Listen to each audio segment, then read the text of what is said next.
చేసితివి భూమి పునాదులు వేయక ముందే యేసును చేసితివి ప్రేమ పునాదులు వేసితివి దీనుని బ్రోచితివి ఈ దీనుని బ్రోచితివి భూమి పునాదులు వేయక ముందే యేసును చేసితివి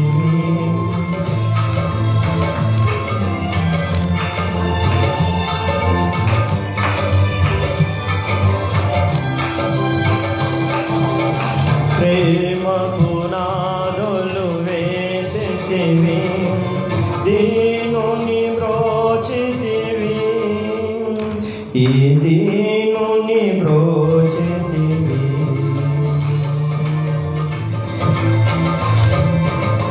పాడెద దేవా నీ కృపలం నూతన గీతములం స్తోత్రము చెల్లించు స్తుతి స్తోత్రము చెల్లించు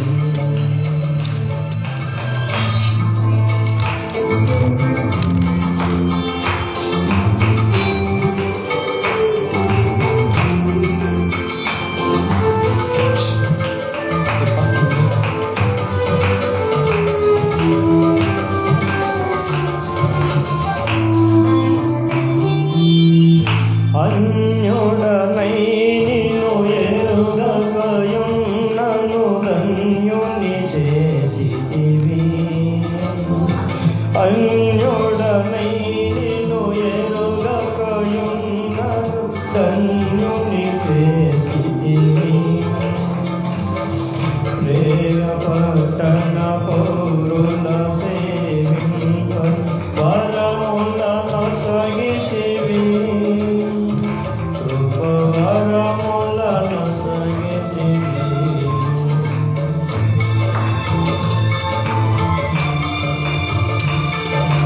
ధన్యుని చేసితివి అన్యుడనై నిన్ను ఎరుగకయున్నను ధన్యుని చేసితివి ప్రియపట్టణ పౌరుల సేవింప వరముల నొసగితివి కృప వరముల నొసగితివి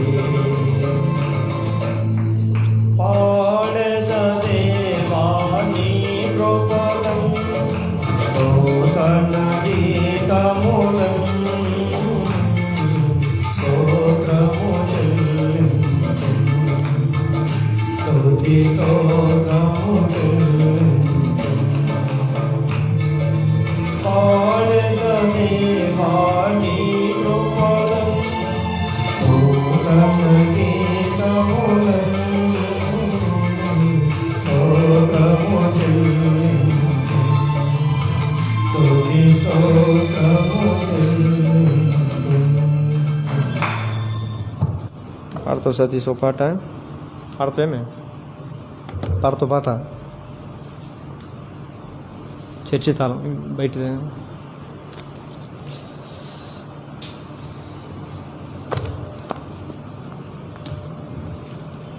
ప్రభు పరిశుద్ధమైనటువంటి నామమును బట్టి మీకు అందరికీ వందనములు. కొన్ని నిమిషాలు దేవుని వాక్యమును మనం ధ్యానం చేసుకునే వారమై ఉందాం. పరిశుద్ధ గ్రంథంలో అలా ఫ్యాన్ ఇటు పెట్టదు పెట్టు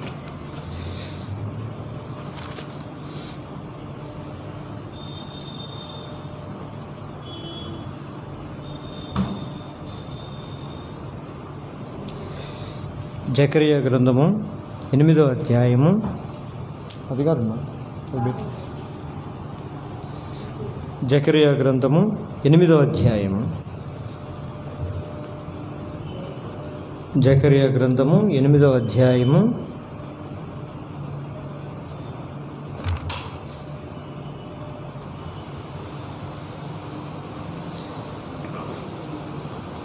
8 23వ వచనము అందరం కలిసి చదువుకుందాం.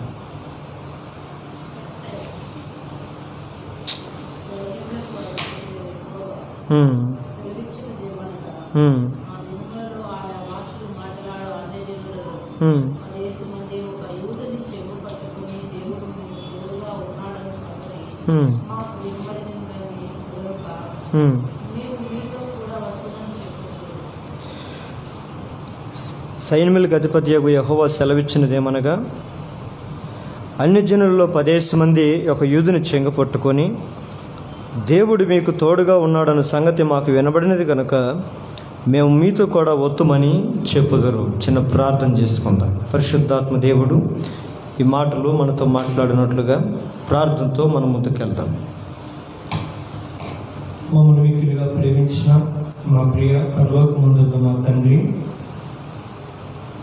కృపాసక్తి సంపూర్ణుడైన మా దేవ, నీ ఘనమైన నామానికి స్తుతులు స్తోత్రము చెల్లిస్తూ ఆదివారం నీ సన్నిధిలో ప్రకటించిన మేరకు మంగళవారం సంఘముగా నీ సన్నిధిలో, నీ ఆలయంలో నీ రక్తం ఇచ్చి కొనబడినటువంటి వారముగా, ఈ లోకంలో నుంచి విమోచించబడిన వారమై ఈ పరిశుద్ధమైన నీ సన్నిధిలో నేను ఆరాధించిన స్తుతించుటకు ఆయన నీ సన్నిధిలో మా విన్నపములు విన్నవించుకుంటూ మీరు మాకు ఇచ్చిన ప్రభుత్వం నీకు పొందనాలు.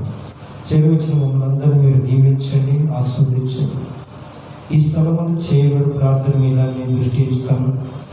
ఎవరైనా నా సన్నిధి గురించి తమను తాము తగ్గించుకొని ఆకాశం వైపు చేతులెత్తి ప్రార్థిస్తే ఆకాశం నుండి నేను వారి ప్రార్థన ఆలకించి వారికి కావలసిన వాటిని అనుగ్రహించి వారిని స్వస్థపరచుకుని వాగ్దానం చేస్తున్న దేవ, నీ మాట ఎందు విశ్వాసం ఉంచి, నీ మాట ఎందు నమ్మిక ఉంచి, ఇదిగో ఈ రాత్రికాల సమయంలో అదే నీ నామం బట్టి ప్రార్థించడానికి మాకు ఇచ్చిన గొప్ప అవకాశం బట్టి కొన్నాను. ఆయన మా ప్రార్థన మీరు ఆలకిస్తున్నారండి. వాళ్ళు ఉన్న బలహీనతకు సమస్తమును నీ రక్తంతో కడిగి కొట్టివేసి దేవా యోగ్యులుగా పరిపూర్ణంగా నిలబడినట్లుగా ఆత్మ పరిపూర్ణంగా ఉన్నట్లుగా మాకు సహాయం దయచేయండి. చదవబడిన లేఖన వాక్యం దీవించి ఆశీర్వదించండి, పరిశుద్ధపరుస్తున్నారండి. నిలబడుతున్న దాస్తున్నాను ఈ ఆత్మతో నన్ను అభిషేకించి ఈ పరిశుద్ధాత్మ సహాయం నడిపి నాకు దయచేయమని యేసు నామములో ప్రార్థిస్తున్నాము తండ్రి, ఆమేన్. చదవబడినటువంటి లేఖన మాటలు జకరియా గ్రంథము 8వ అధ్యాయము 23వ వచనం మనం ధ్యానం చేస్తూ వచ్చాం. ఇక్కడ దేవుడు సెలవిచ్చినదేమనగా అంటున్నాడు. చూడండి, కొన్ని మన బైబిల్లో మాటలు మనకి చదువుతున్నప్పుడు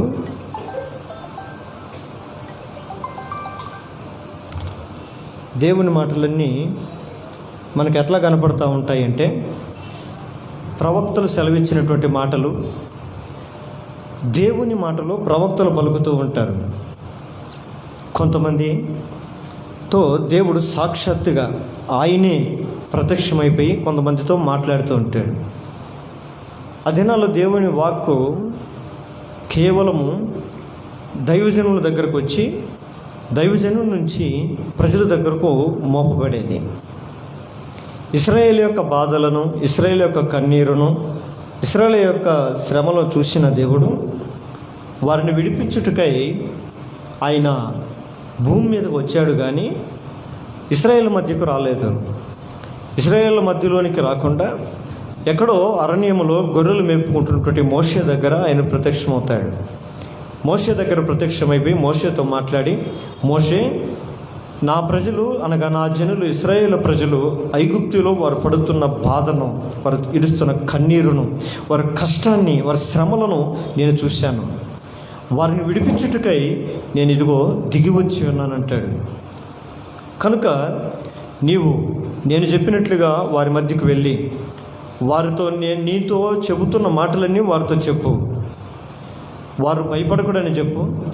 వారి దినాలు సమాప్తమైపోయిందని చెప్పు. వారి కన్నీరు, ఇక వారి కష్టము, వారి బాధ తీరిపోయిందని చెప్పు. త్వరలోనే వారిని బానిస బంధకాల నుంచి నేను విడిపించి వాగ్దానం చేసినటువంటి అబ్రహాముకు, ఇస్సాకు, యాకోబు వాగ్దానం చేసినటువంటి ఆ దేశములో నేను వారిని చేర్చబోతున్నాను అని చెప్పినప్పుడు మోషే అక్కడికి వెళ్ళి ఇశ్రాయేలు ప్రజలతో చెప్తాడు.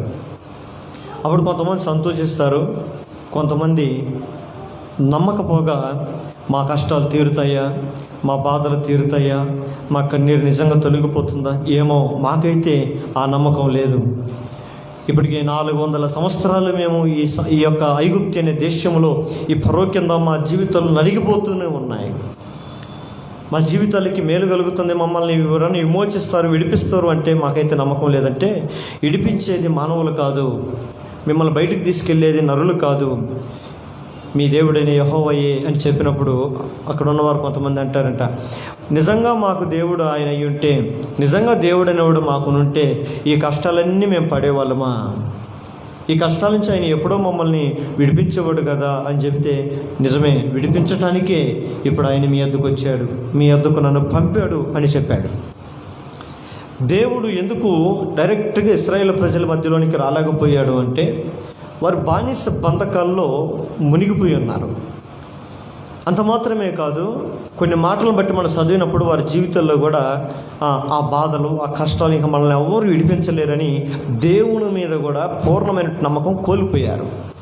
ఇంతే, మా బ్రతుకులు ఇంతే, మా జీవితాలు ఇంతే, ఇంకా మన మార్పు కలగదు, మా బ్రతుకులు మారవు అని ఒక నిర్ణయానికి వచ్చేసినటువంటి ప్రజలు, అవిశ్వాసాల మధ్యలో, అపనమ్మకాలు, సందేహాల మధ్యలో దేవుడు రాలేని పరిస్థితిలో ఉండగా తన దాసుడైన మోషేని దేవుడు ఏర్పాటు చేసుకుని వారి మధ్యకి పంపించడం జరుగుతుంది. నేటి దినాల్లో కూడా అనేకులు ఇశ్రాయేలు ప్రజల వలె తమ జీవితంలో ఉన్నటువంటి మార్పు కొరకు ఆశించి జరగకపోగా నిరాశ చెందిన జీవితాలతో బ్రతుకుతున్న వారందరి వద్దకు కూడా దేవుడు తన సేవకులను పంపిస్తూ వారితో మాట్లాడుతుండడం జరుగుతుంది. అయితే కొంతమంది నమ్ముతారు, కొంతమంది నమ్మరు. కానీ అయితే యేసు ప్రభు ఒకరోజు ఈ భూమి మీదకి వచ్చినప్పుడు ఆయన తన స్నేహితుడైన లాజరు అనే ఒక వ్యక్తి చనిపోతాడు. ఆ వ్యక్తిని తిరిగి ఏదో బతికించాలని ఆయనకు ఆ శక్తి ఉన్నదని ఆయనకు తెలుసు. కానీ తను వెంబడించే వారికి, తను నమ్ముకున్న వారికి, తను అనుసరించే శిష్యులకు మాత్రము ఆ నమ్మకం లేదు. ఆయన చనిపోయినాడు అని ఇన్ఫర్మేషన్ యేసు ప్రభుకి వచ్చినప్పుడు ఆయన శిష్యులతో ఒక మాట అంటాడు, నా శిష్యులారా లెండి, మన స్నేహితుడైనటువంటి లాజరు చనిపోయి ఉన్నాడు అని చెప్పలేదు. కానీ మన స్నేహితుడైన లాజరు నిద్రిస్తున్నాడు, అతన్ని లేపుదము రండి అంటే మేలుకొలుపుదము రండి అని పిలిచినప్పుడు వాళ్ళు అంటారంట, లాజరు నిద్రిస్తుంటే చాలా సంతోషం, మనమైతే ఆయన నిద్రపోతుంటే లేపడానికి ఈజీగా ఉంటుంది. కానీ మాకైతే వచ్చిన ఇన్ఫర్మేషన్ ప్రకారం ఆయన ఏదో ఈ మధ్య జబ్బుతో ఉన్నాడని ఇన్ఫర్మేషన్ వచ్చింది. కానీ జబ్బుతో కానీ ఆయన కానీ చనిపోయి ఉంటే బ్రతకటం అసంభవం అని వాళ్ళ ఆ మాటకు అర్థం. ఆయన మామూలుగా నిద్రపోతుంటే తట్టి లేపొచ్చు, లాజరు పైకి లేయని. కానీ వీళ్ళకున్న ఇన్ఫర్మేషన్ అంటే లాజరు చనిపోయాడని వీళ్ళు అనుకుంటున్నారు. అక్కడికి వెళ్ళిన తర్వాత లాజరు చనిపోయి ఉంటాడు. అప్పటికే 3 దినములై జరిగి ఉంటుంది. ఎన్ని దినాలు? చనిపోయి 3 దినాలు అయి ఉంటుంది. సమాధిలో కూడా ఆయన పెట్టేసి ఉంటారు. యేసు ప్రభు ఆ సమాధి దగ్గరకు వచ్చి అక్కడ ఉన్న వారితో పిలిచి అంటాడు, ఈ సమాధిని మూసిన ఈ సమాధిని తెరవండి అని చెప్పినప్పుడు అక్కడున్న ప్రజలందరూ కూడా అయ్యయ్యో ఏమైంది, ఇతనికి ఎంతో కాలం ప్రేమ అయితే ఉండొచ్చు ఆయన శిష్యుడి మీద, ఆయన స్నేహితుడి మీద, కానీ చనిపోయిన వ్యక్తిని తీయటం మంచిది కాదు. ఒకవేళ తీయాలన్నది నేటికి 3 దినములైంది చనిపోయి ఆయన. ఇప్పుడు కానీ ఒకవేళ ఆ సమాధిలోంచి ఆయన తీస్తే అది వాసన కొడుతుంది, అది మంచిది కాదు, అది ఏమాత్రం కూడా ఒప్పుకోదగినది కాదు అని చెప్పినప్పుడు ఆయన అంటాడు, లేదు, ఖచ్చితంగా ఈ సమాధిని మీరు తీయాల్సిందే అన్నప్పుడు ఆ పక్కన ఉన్నటువంటి ఆ లాజరు యొక్క సహోదరి వాళ్ళ సిస్టర్ అంటది, ఎస్ అయ్యా, నీకు చాలా థ్యాంక్స్ అయ్యా, నా తమ్ముడి మీద నీకు చాలా ప్రేమ ఉందని నాకు అర్థమవుతుంది. కానీ ఒక్క విషయం, ఇప్పటికే నా తమ్ముడు చనిపోయి 3 రోజులైంది, సమాధిలో కూడా పెట్టారు, కనుక ఆయన తీయటం అంత మంచిది కాదు. అతడు ఎక్కడ కానీ నువ్వు ఆయన చనిపోక 3 రోజుల ముందు కానీ ఎక్కడ ఉనుంటే, 3 రోజుల ముందు నా సహోదరు దగ్గర కానీ వచ్చుంటే నిశ్చయముగా నువ్వు నా తమ్ముడిని బతికించి ఉండవచ్చు. నీకు ఆ శక్తి ఉందని నాకు తెలుసు, నువ్వు చేయగలవని నాకు తెలుసు, నువ్వు గొప్ప కార్యాలు చేయగలవని నాకు తెలుసు. కానీ ఇప్పుడు సమయం దాటిపోయింది, పరిస్థితి దాటిపోయింది, ఇప్పటికే చనిపోయి 3 రోజులు అయిపోయింది అన్నప్పుడు ఆయన అంటాడు, మార్తా, నమ్మిక మాత్రం ఉంచు, నువ్వు నమ్మిన ఎడల దేవుని మహిమను చూస్తాం. ఈ రోజుల్లో ఎందుకు మన జీవితంలో బ్రతుకులు మారుతాయి, దేవుడు మారుస్తాడు అని అవిశ్వాసమును బట్టి మన జీవితాలు మారట్లేదు. దేవుడు తన వాక్కుతో, తన సేవకులతో, తన దాసులతో మనతో సూటిగా మాట్లాడుతూ ఉంటాడు. భయపడకుడి, నా యందు నమ్మిక ఉంచితే, నా యందు విశ్వాసం ఉంచిన వాడు ఎన్నటికి కూడా కలవరపడడు. అంటే మనం కలవరబెట్టే సమస్యలు చాలానే ఉంటాయి. కలవరబెట్టే ఇబ్బందులు, కలవరబెట్టే బాధలు, కలవరబెట్టే అప్పులు, కలవరబెట్టే రోగాలు అనేకము మనం చుట్టుకొని మన జీవితాలను విలవిల్లాడిస్తూ ఉంటాయి. అయితే అలాంటి పరిస్థితుల్లోనే క్రైస్తవుడు ఏం కలిగి ఉండాలంట? క్రీస్తునందు నమ్మిక ఉంచి ఉండాలి, విశ్వాసం ఉంచాలి. దేవుని యందు నమ్మిక ఉంచున్నవాడు ఎన్నటికూ కదలడు. కీర్తన అంటాడు, యెహోవా యందు నమ్మిక ఉంచేవారు నిత్యము నిలుచు సియోను కొండవలే నుందురు. కొండ అనేది ఏంటంటే అది స్థిరమైనది ప్రాంతం. మన ఊర్లో కొండలు ఉంటాయి, అవి మనం పుట్టినప్పుడు పుట్టినవి కాదు, ఎన్ని తరాల నుంచి ఉన్నాయి. అవి స్థిరంగా ఉంటాయి, అవి బహు తరాల నుంచి ఆ పర్వతాలు ఉంటాయి. దేవుని యందు నమ్మిక ఉంచిన వాడు కూడా కదలిన వాడనై ఉండాలి, స్థిరము కలిగిన వారై ఉండాలి. అందుకని దేవుని వాక్యం సెలవిస్తుంది, దేవుని యందు విశ్వాసం ఉంచితే మార్తా, చనిపోయిన నీ తమ్ముడు 3 దినములు కాదు 30 దినములైనా సరే, 3 సంవత్సరములైనా సరే, అది ఎన్ని రోజులైనా సరే, నా యందు విశ్వాసం ఉంచితే చనిపోయిన నీ తమ్ముడిని బ్రతికింపగలిగిన శక్తి నాలో ఉన్నదని వెరుగువా అంటే అప్పుడు అంటదంట ఆమె, ఎరుగుదునయ్యా, నువ్వు బ్రతికిస్తావని నేను తెలుసు, కానీ ఇప్పుడు కాదు, పునరుత్థాన దినమున నా తమ్ముడిని నేను చూస్తానని నేను ఎరుగుదును అంటుంది ఆమె. ఆ విశ్వాసం గొప్పది. మనకైతే ఆ విశ్వాసం కూడా ఉండకపోవచ్చు బహుశా. ఆమె విశ్వసించింది, విశ్వాసమును బట్టి కోల్పోయిన తన తమ్ముడిని సమాధిలో నుంచి దేవుడు బయటికి నడిపించాడు. మన పరిస్థితులు కూడా ఇంకా లాభం లేదు, ఇంకా ఇంకా ఇంకా ఏమాత్రం ప్రయోజనం లేదు అని అనుకున్న పరిస్థితులన్నింటిని కూడా ఈ రాత్రికాల సమయంలో దేవుని యందు విశ్వాసం ఉంచగలిగితే చనిపోయిన 3 దినముల లాజరును దేవుడు బయటికి నడిపించినట్లుగా సమస్యకు పరిష్కారమే లేదనుకున్న ప్రతి సమస్యల నుంచి ఈ రాత్రికాల సమయం నా దేవుడు మీకు విడుదల విమోచన అనుగ్రహించును గాక. దేని నుంచి సాధ్యం? దేని నుంచి సాధ్యం? ఈ రాత్రిలో మనం చేయాల్సింది ఆయన విశ్వాసంతో. ప్రభువా, ఒకవేళ నాకున్న పరిస్థితులను బట్టి ఆ నమ్మకం కోల్పోయి ఉంటాను, ప్రజల మీద నమ్మకంతో, లేదా బంధువుల మీద నమ్మకంతో, రక్త సంబంధుల మీద నమ్మకంతో, ఇంకన్నీ చూసి ఎవరు నాన్నవారే నాకు సాయం చేయకపోతే ఇక బయట వారు ఎవరు సాయం చేస్తారు? ఇక ఇక ఇక బయట వారు నాకు ఏ విధంగా తోడ్పడతారు అనే ఆలోచనలో ఉండి బహుశా నీ మీద కూడా ఆ విశ్వాసం కోల్పోయినానేమో, నన్ను క్షమించు. ఎవరు నాకు సహాయం చేయకపోయినా, ఎవరు నన్ను ఆదుకొనకపోయినా, ఎవరు నా సమస్యలు తీర్చకపోయినా, నేను నమ్మిన నా దేవుడివి, నిశ్చయముగా నువ్వు నా ప్రతి సమస్యకు పరిష్కారం దయచేయబడని నమ్ముతున్నాను. ఆమేన్. కనుక ఈ రాత్రికాల సమయంలో సంఘంలో దేవుని సన్నిధిలో వచ్చి నేను ప్రార్థన చేస్తున్నాను, నాకు పరిష్కారం చూపించవా అంటే ఆయన అంటాడు, వారు ఇరుకునందుండి ప్రార్థించగా ఆయన విశాల స్థలంలోనికి వారిని నడిపించను. ఆమేన్. ఇరుకులో ఉన్నావేమో, ఇక్కట్లో ఉన్నావేమో, కష్టాల్లో ఉన్నామేమో, కన్నీటిలో ఉన్నామేమో, ఆ పరిస్థితుల్లో మనం ఏం చేయాలంటే ప్రార్థించేవారమై ఉండాలి. ఏం చేయాలి? మనం ఏం చేస్తాం? కష్టం వచ్చినా, శ్రమ వచ్చినా, ఇబ్బందులు వచ్చినా ఏం చేస్తాం? ప్రార్థన చేయము. ఒకవేళ ప్రార్థన చేస్తాం, అడుగుతాం, ఎక్కడ? మనుషుల దగ్గర, మనకంటూ గొప్ప వాళ్ళ దగ్గర.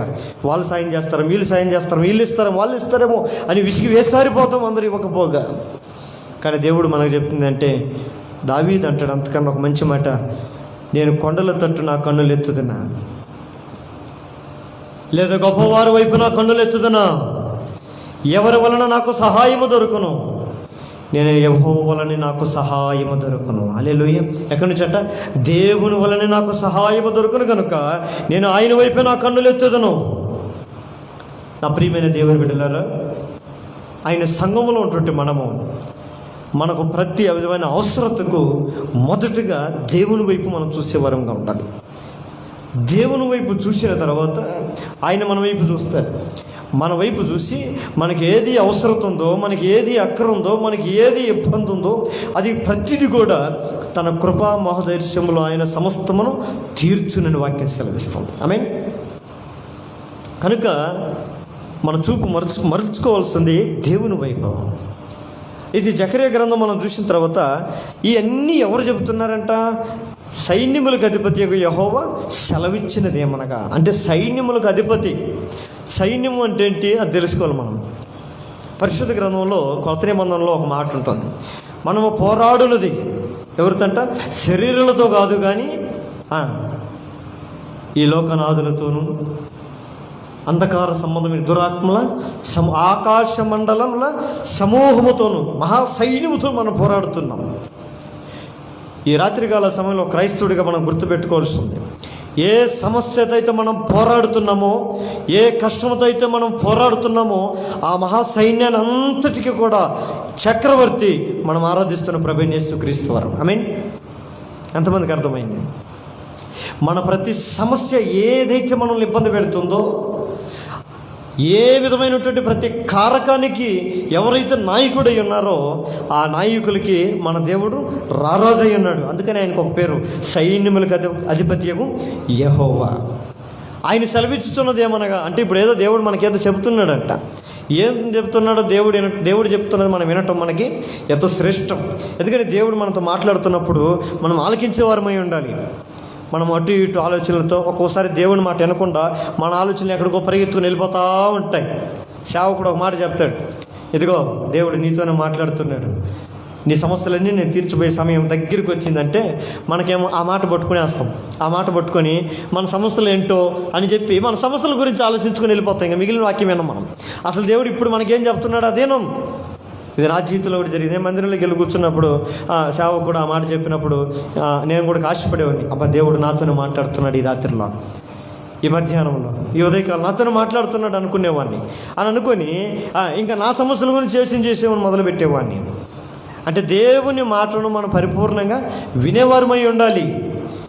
సైన్యములకు అధిపతి యెహోవా సెలవిచ్చినదేమనగా, ఆ దినములలో ఆయా భాషలో మాట్లాడు అన్ని జనులలో 10 మంది ఒక యూదుని చెంగబట్టుకొని, దేవుడు మీకు తోడుగా ఉన్నాడనే సంగతి మాకు వినబడినది కనుక మేము మీతో కూడా వత్తుమని చెప్పుదురు. ఎవరంటయ్యా? ఎవరు వచ్చేదంట?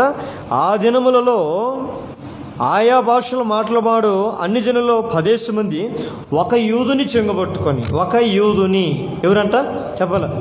ఒక యూదుని. యూదుడు అంటే ఎవరో మనం తెలుసుకోవాలి ఫస్ట్ ఆఫ్లో. యూదులు ఎవరు అంటే దేవుణ్ణి స్తుతించేవారు, దేవుని ప్రజలు. అందుకని లేయా ఒక కుమారుని కన్నప్పుడు నేను యెహోవాను స్తుతించుదును అనుకొని అతనికి యోధా అని పేరు పెట్టిందంట. యోధా అనే పదమునకు అర్థము స్తుతి అని అర్థం. ఏంటి? స్తుతి.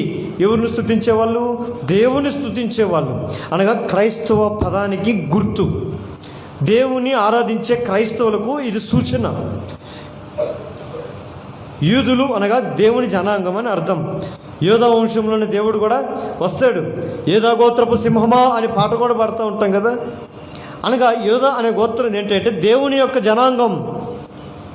ఆ దినములలో దేవుని క్రైస్తవుని చేతి పట్టుకొని క్రైస్తవుని అనుసరించి నా మందిరములోనికి ఒక్కొక్క క్రైస్తవుని బట్టి 10 మంది నా ఆలయంలోనికి వస్తారు అని యేసుప్రభు అంటున్నాడంట. ఏమంటారంట? అర్థమైందే? రాబోయే రోజుల్లో, ఆ దినాల్లో, ఏ దినాల్లో?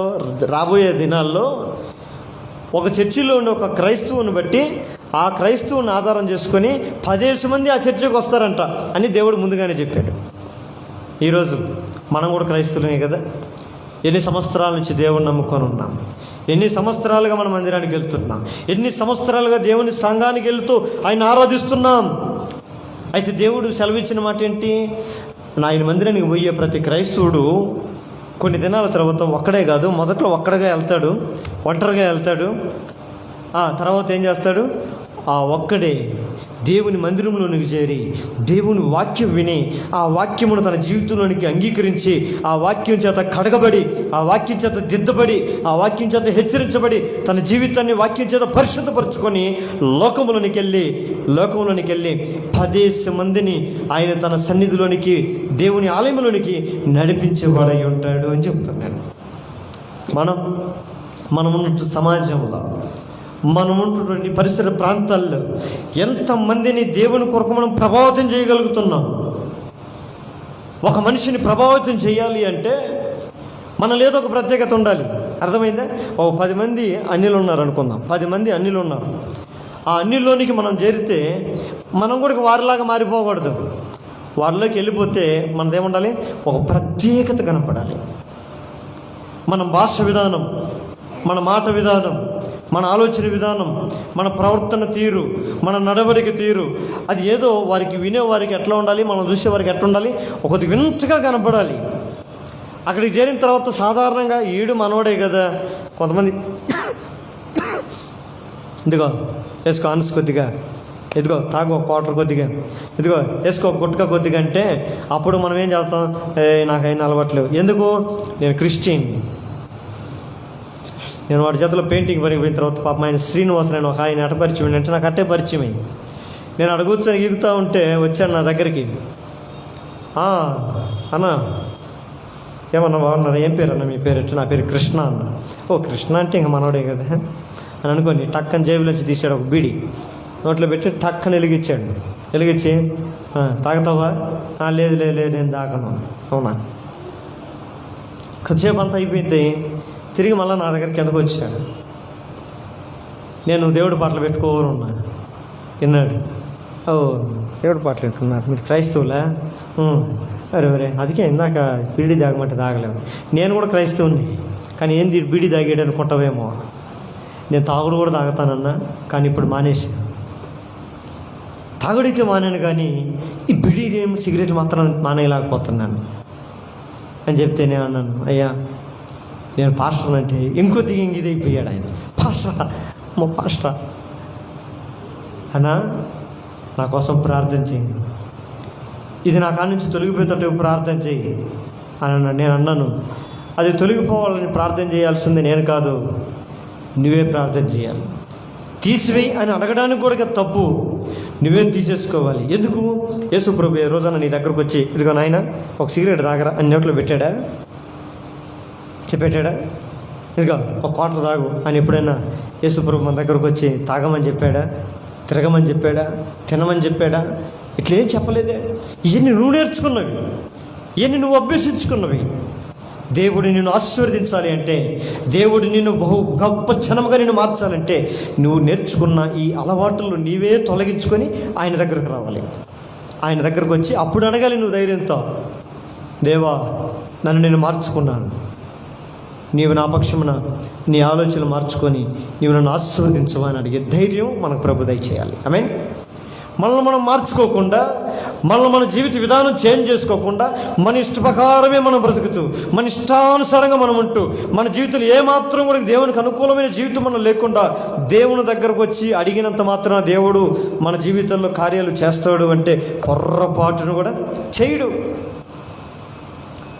కనుక ఈ రాత్రికాల సమయంలో అంటున్నాడు, ఎందుకు అనేక మంది ఈ లోకంలో క్రైస్తవులు ఇతరులకు ఒక ప్రభావితమైన జీవితం జీవించట్లేదంటే, ప్రత్యేకింపబడిన జీవితం వారిలో లేదు. అన్యుల దగ్గరికి వెళ్ళినప్పుడు ఎందుకు మనం దేవుని వైపు నడిపించుకోలేకపోతున్నాం అంటే మనలో ప్రత్యేకత లేదు. ఒకరోజు యేసు ప్రభు ఒక రోడ్లో పోతూ ఉన్నాడంట, నడుచుకుంటూ పోతూ ఉంటే ఆ మార్గంలో ఒక ఇంటి బయట అరుగు మీద లేకుంటే ఆ ఇంటి వాకిలి ముందు ఒక ఆయన కూర్చొని ఉన్నాడంట. కూర్చొని ఉన్న ఆయన్ని యేసుప్రభు దగ్గరికి వెళ్ళి చూశాడంట. ఆయన చూసిన తక్షణమే ఆయన పేరు మత్తయ్య అనే పేరు. యేసుప్రభు ఆయన పాటికి ఆయన వెళ్తున్నాడు. ఆ ఇంటి ముందు ఆయన పాటికి ఆయన కూర్చొని ఉన్నాడు. వెళ్తూ వెళ్తూ ఆ యేసుప్రభు ఆ మత్తి అనే లేవీని చూసి, మత్తయ్య నువ్వు నన్ను వెంబడించు అని చెప్పాడంట. అంతే, ఒకటే మాట. ఏంటది? ఆడ కూర్చొని ఆయన కూడాకి కుర్చీ వేసుకొని ఆయన ముందు కూర్చొని ఒక 2 గంటలు ఆయన సేపు మాట్లాడి ఆయనతో సంభాషించి ఆయన ఆలోచనలు మార్చి ఆయన పద్ధతులన్నింటి తెలియజేసి, నువ్వు మంచివాడు కాదు, నువ్వు టెన్ని సరి చేసుకుని నువ్వు గొప్పవాడివి, నువ్వు ఉన్నతంగా దీవించబడతావని చెప్పలేదు. కానీ వెళుతూ వెళుతూ తిరిగి చూసి, లేవి అనబడే మత్తయి నువ్వు నన్ను వెంబడించు అని చెప్పాడంట. వెంటనే వాడు ఏం చేశాడంట? ఆయనను వెంబడించు ముందుకు సాగిపోయాడు. హల్లెలూయా. దాన్ని అనిపిస్తుంటుంది, ఈరోజు మనం చర్చికి రండి అమ్మా ప్లీజ్ చర్చికి రండి అమ్మా, చర్చికి రండి, మందిరానికి రండి అని కొన్ని సంవత్సరాలుగా, కొన్ని దినములుగా మన దేవుణ్ణి అనేకులు దేవుని నడిపించాలని ప్రయాసపడుతూనే ఉంటాం. ఏంటో మనం పిలుస్తూనే ఉంటాం, వాళ్ళు రాకుండానే ఉంటారు. దేనికి కారణం? మరి ఆ రోజు యేసు ప్రభు మత్తయి నన్ను వెంబడించంటే ఒక్క మాటలో లేచి వెళ్ళిపోయాడే. ఆయన కడ వరకు ఆయన్ని వెంబడిస్తూ వచ్చాడే. అయితే ఏదో బహుశా మనం పిలిచే పిలుపు సరిలేదేమో, అంతే కదా. వచ్చే వాళ్ళు ఏం తప్పు లేదు, అందరూ మందిరానికి వస్తారు, అందరూ వస్తారు.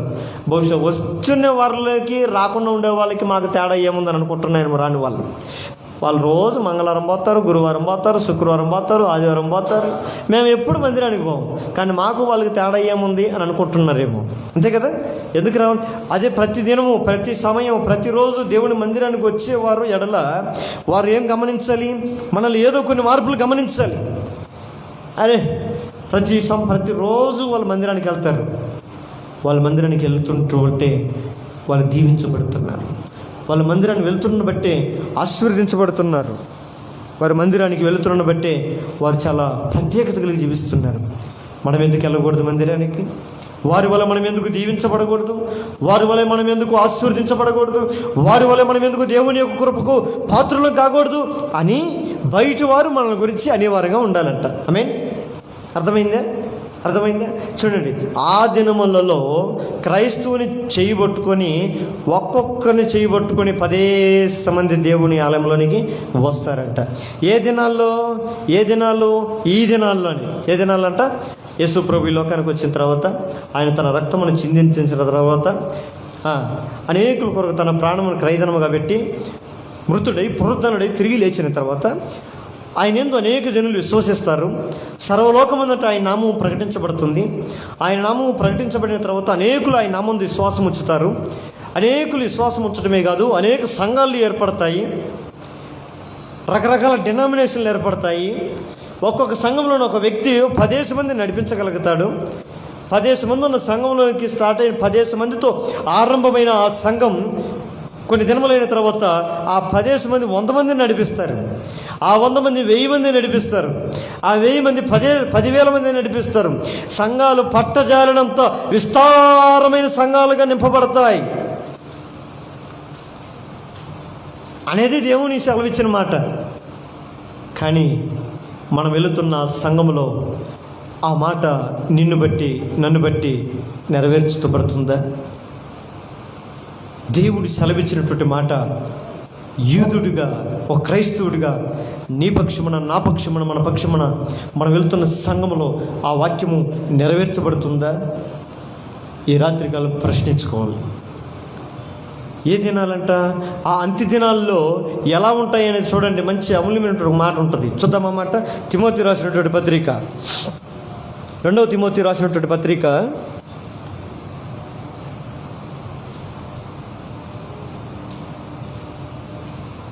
2వ తిమోతి రాసినటువంటి పత్రిక 3వ అధ్యాయం 1వ వచనం నుంచి చూడమ్మా.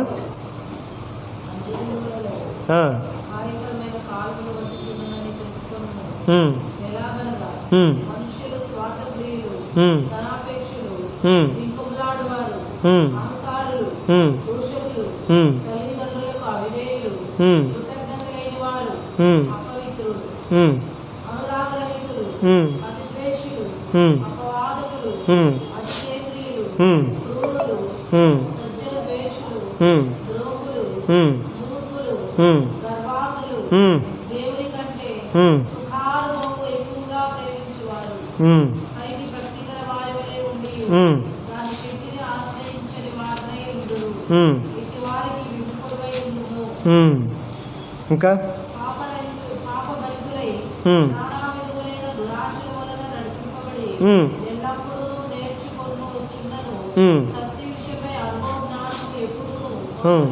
ఎప్పుడు పొందలేని అవివేకుల స్త్రీల యొక్క ఇళ్ళలో వచ్చి వారిని చేరపట్టుకొని పోవువారు వీరిలో కలరు. చూడండి, తిమోతి రాసిన పత్రిక 2వ తిమోతి 3వ అధ్యాయం 1వ వచనం నుంచి, ఆ దినాల్లో యెహోవా సెలవిచ్చినటువంటి మాట ఈ దినాల్లో ఎందుకు నెరవేర్చబడలేదు? కొన్ని దినముల తర్వాత ఈ రీతిగా సంఘాలు నింపబడతాయి, మందిరాలు నింపబడిపోతాయి, కిక్కిరిసిన జనాలతో మందిరాలు నింపబడిపోతాయి అని ఎప్పుడో దేవుడు సెలవిచ్చున్నాడు. కానీ ఈ రోజుల్లో ఎందుకు మందిరాల్లో మనకు అనేక సంవత్సరాలు వస్తున్నా మనం ఎందుకు ఆ వాక్యాన్ని మన జీవితాలు ఎందుకు నెరవేర్చబడలేదంటే, ఈ దినాలు ఏ దినాలంట? అంత్య దినాలు. ఏ దినాలంట? అంత్య దినాల్లో ఉన్నాము. అంత్య దినాల్లో ఎలా ఉంటుందంట? అపాయకరమైన దినాలు వచ్చునని తెలుసుకోవాలంట. ఏం తెలుసుకోవాలంటమ్మా? ఈ రోజుల్లో మనం అంటూ ఉంటాం దేవుడు వచ్చే టైం దగ్గర పడినట్టు ఉంది, అందుకే లోకం ఎట్టయిపోతూ ఉంది. ఒక పక్క చూస్తే అటు పక్క క్రైస్తవ దేశాలను కొట్టుకొని వస్తూ ఉన్నారు, యుద్ధాల మీద యుద్ధాలు, యుద్ధం, జనాల మీదకి జనం, రాజ్యం మీదకి రాజ్యం, ప్రజల మీదకి ప్రజలు, అక్కడక్కడ కరువులు, భూకంపాలు, శ్రమలు, కన్నీరు. ఇంట్లో వారికి అత్తకంటే ఆ కోడలు కావదు, కోడలంటే అత్త కావదు, కొడుకులంటే తల్లిదండ్రులు కావదు, తల్లిదండ్రులు కొడుకులు కావదు, ఒకరికొరకు అవ్వదు, ఒకరు కొట్టుకొని చస్తూ ఉంటారు. ఇవన్నీ మన కళ్ళ ముందు లేవా? ఈ రోజుల్లో ఉన్నాయి లేవా? ఉన్నాయి లేవా? జరుగుతూనే ఉన్నాయి. జరిగేది ఆడన్న పోని. అంతకుమించి ఒక ఎత్తు ఏంటంటే క్రైస్తవ కుటుంబాల్లోనే కట్టుకొని ఉన్నాయి ఈ కట్టలన్నీ. ఎక్కడున్నాయి చూడండి. ఏ దినాలంటే ఇప్పుడు చదువమ్మ. అంత్య దినముల్లో అపాయకరమైన కాలములు వచ్చునని తెలుసుకున్నాము. ఏలయనగా ఇప్పుడు అంత్య దినాల్లో ఉండే మనుషులంతా ఎట్టుంటారు అనేది వాక్యం సెలవిస్తుంది. ఇప్పుడు ఇక్కడ కూర్చున్న మనందరం ఈ వాక్యం ఇటు ప్రియమైన దేవుని బిడ్డలారా, నువ్వే సంఘానికి వెళ్తున్నా, ఏ మందిరానికి వెళ్తున్నా, నువ్వు వెళ్తున్నా ఈ మందిరంలో నువ్వు వాక్యం వింటూ నీ జీవితంలో ఈ రాత్రికి వస్తున్న దేవుడు సెలవిచ్చే మాటలు నీ జీవితంలో ఉంటే నువ్వు అపాయకరమైన పరిస్థితుల్లో ఉన్నావు గుర్తుపెట్టుకో. నీ జీవితాన్ని నువ్వు మార్చుకోకపోతే, నీ జీవితంలో మార్పును తెచ్చుకోకపోతే నీ జీవితంలో ఒక ఉన్నతమైనటువంటి దేవుని ఆశీర్వాదం పోగొట్టుకొని నీవే ఒక అపాయకరమైన దినాల్లోనికి నీ జీవితాన్ని నెట్టుకుంటావు. అపాయకరమైన దినాల్లోంచి నువ్వు బయటికి రావాలని ఆశపడుతూ ఉంటే ఇదిగో నా దేవుడు నీతోనే మాట్లాడుతున్నాడు.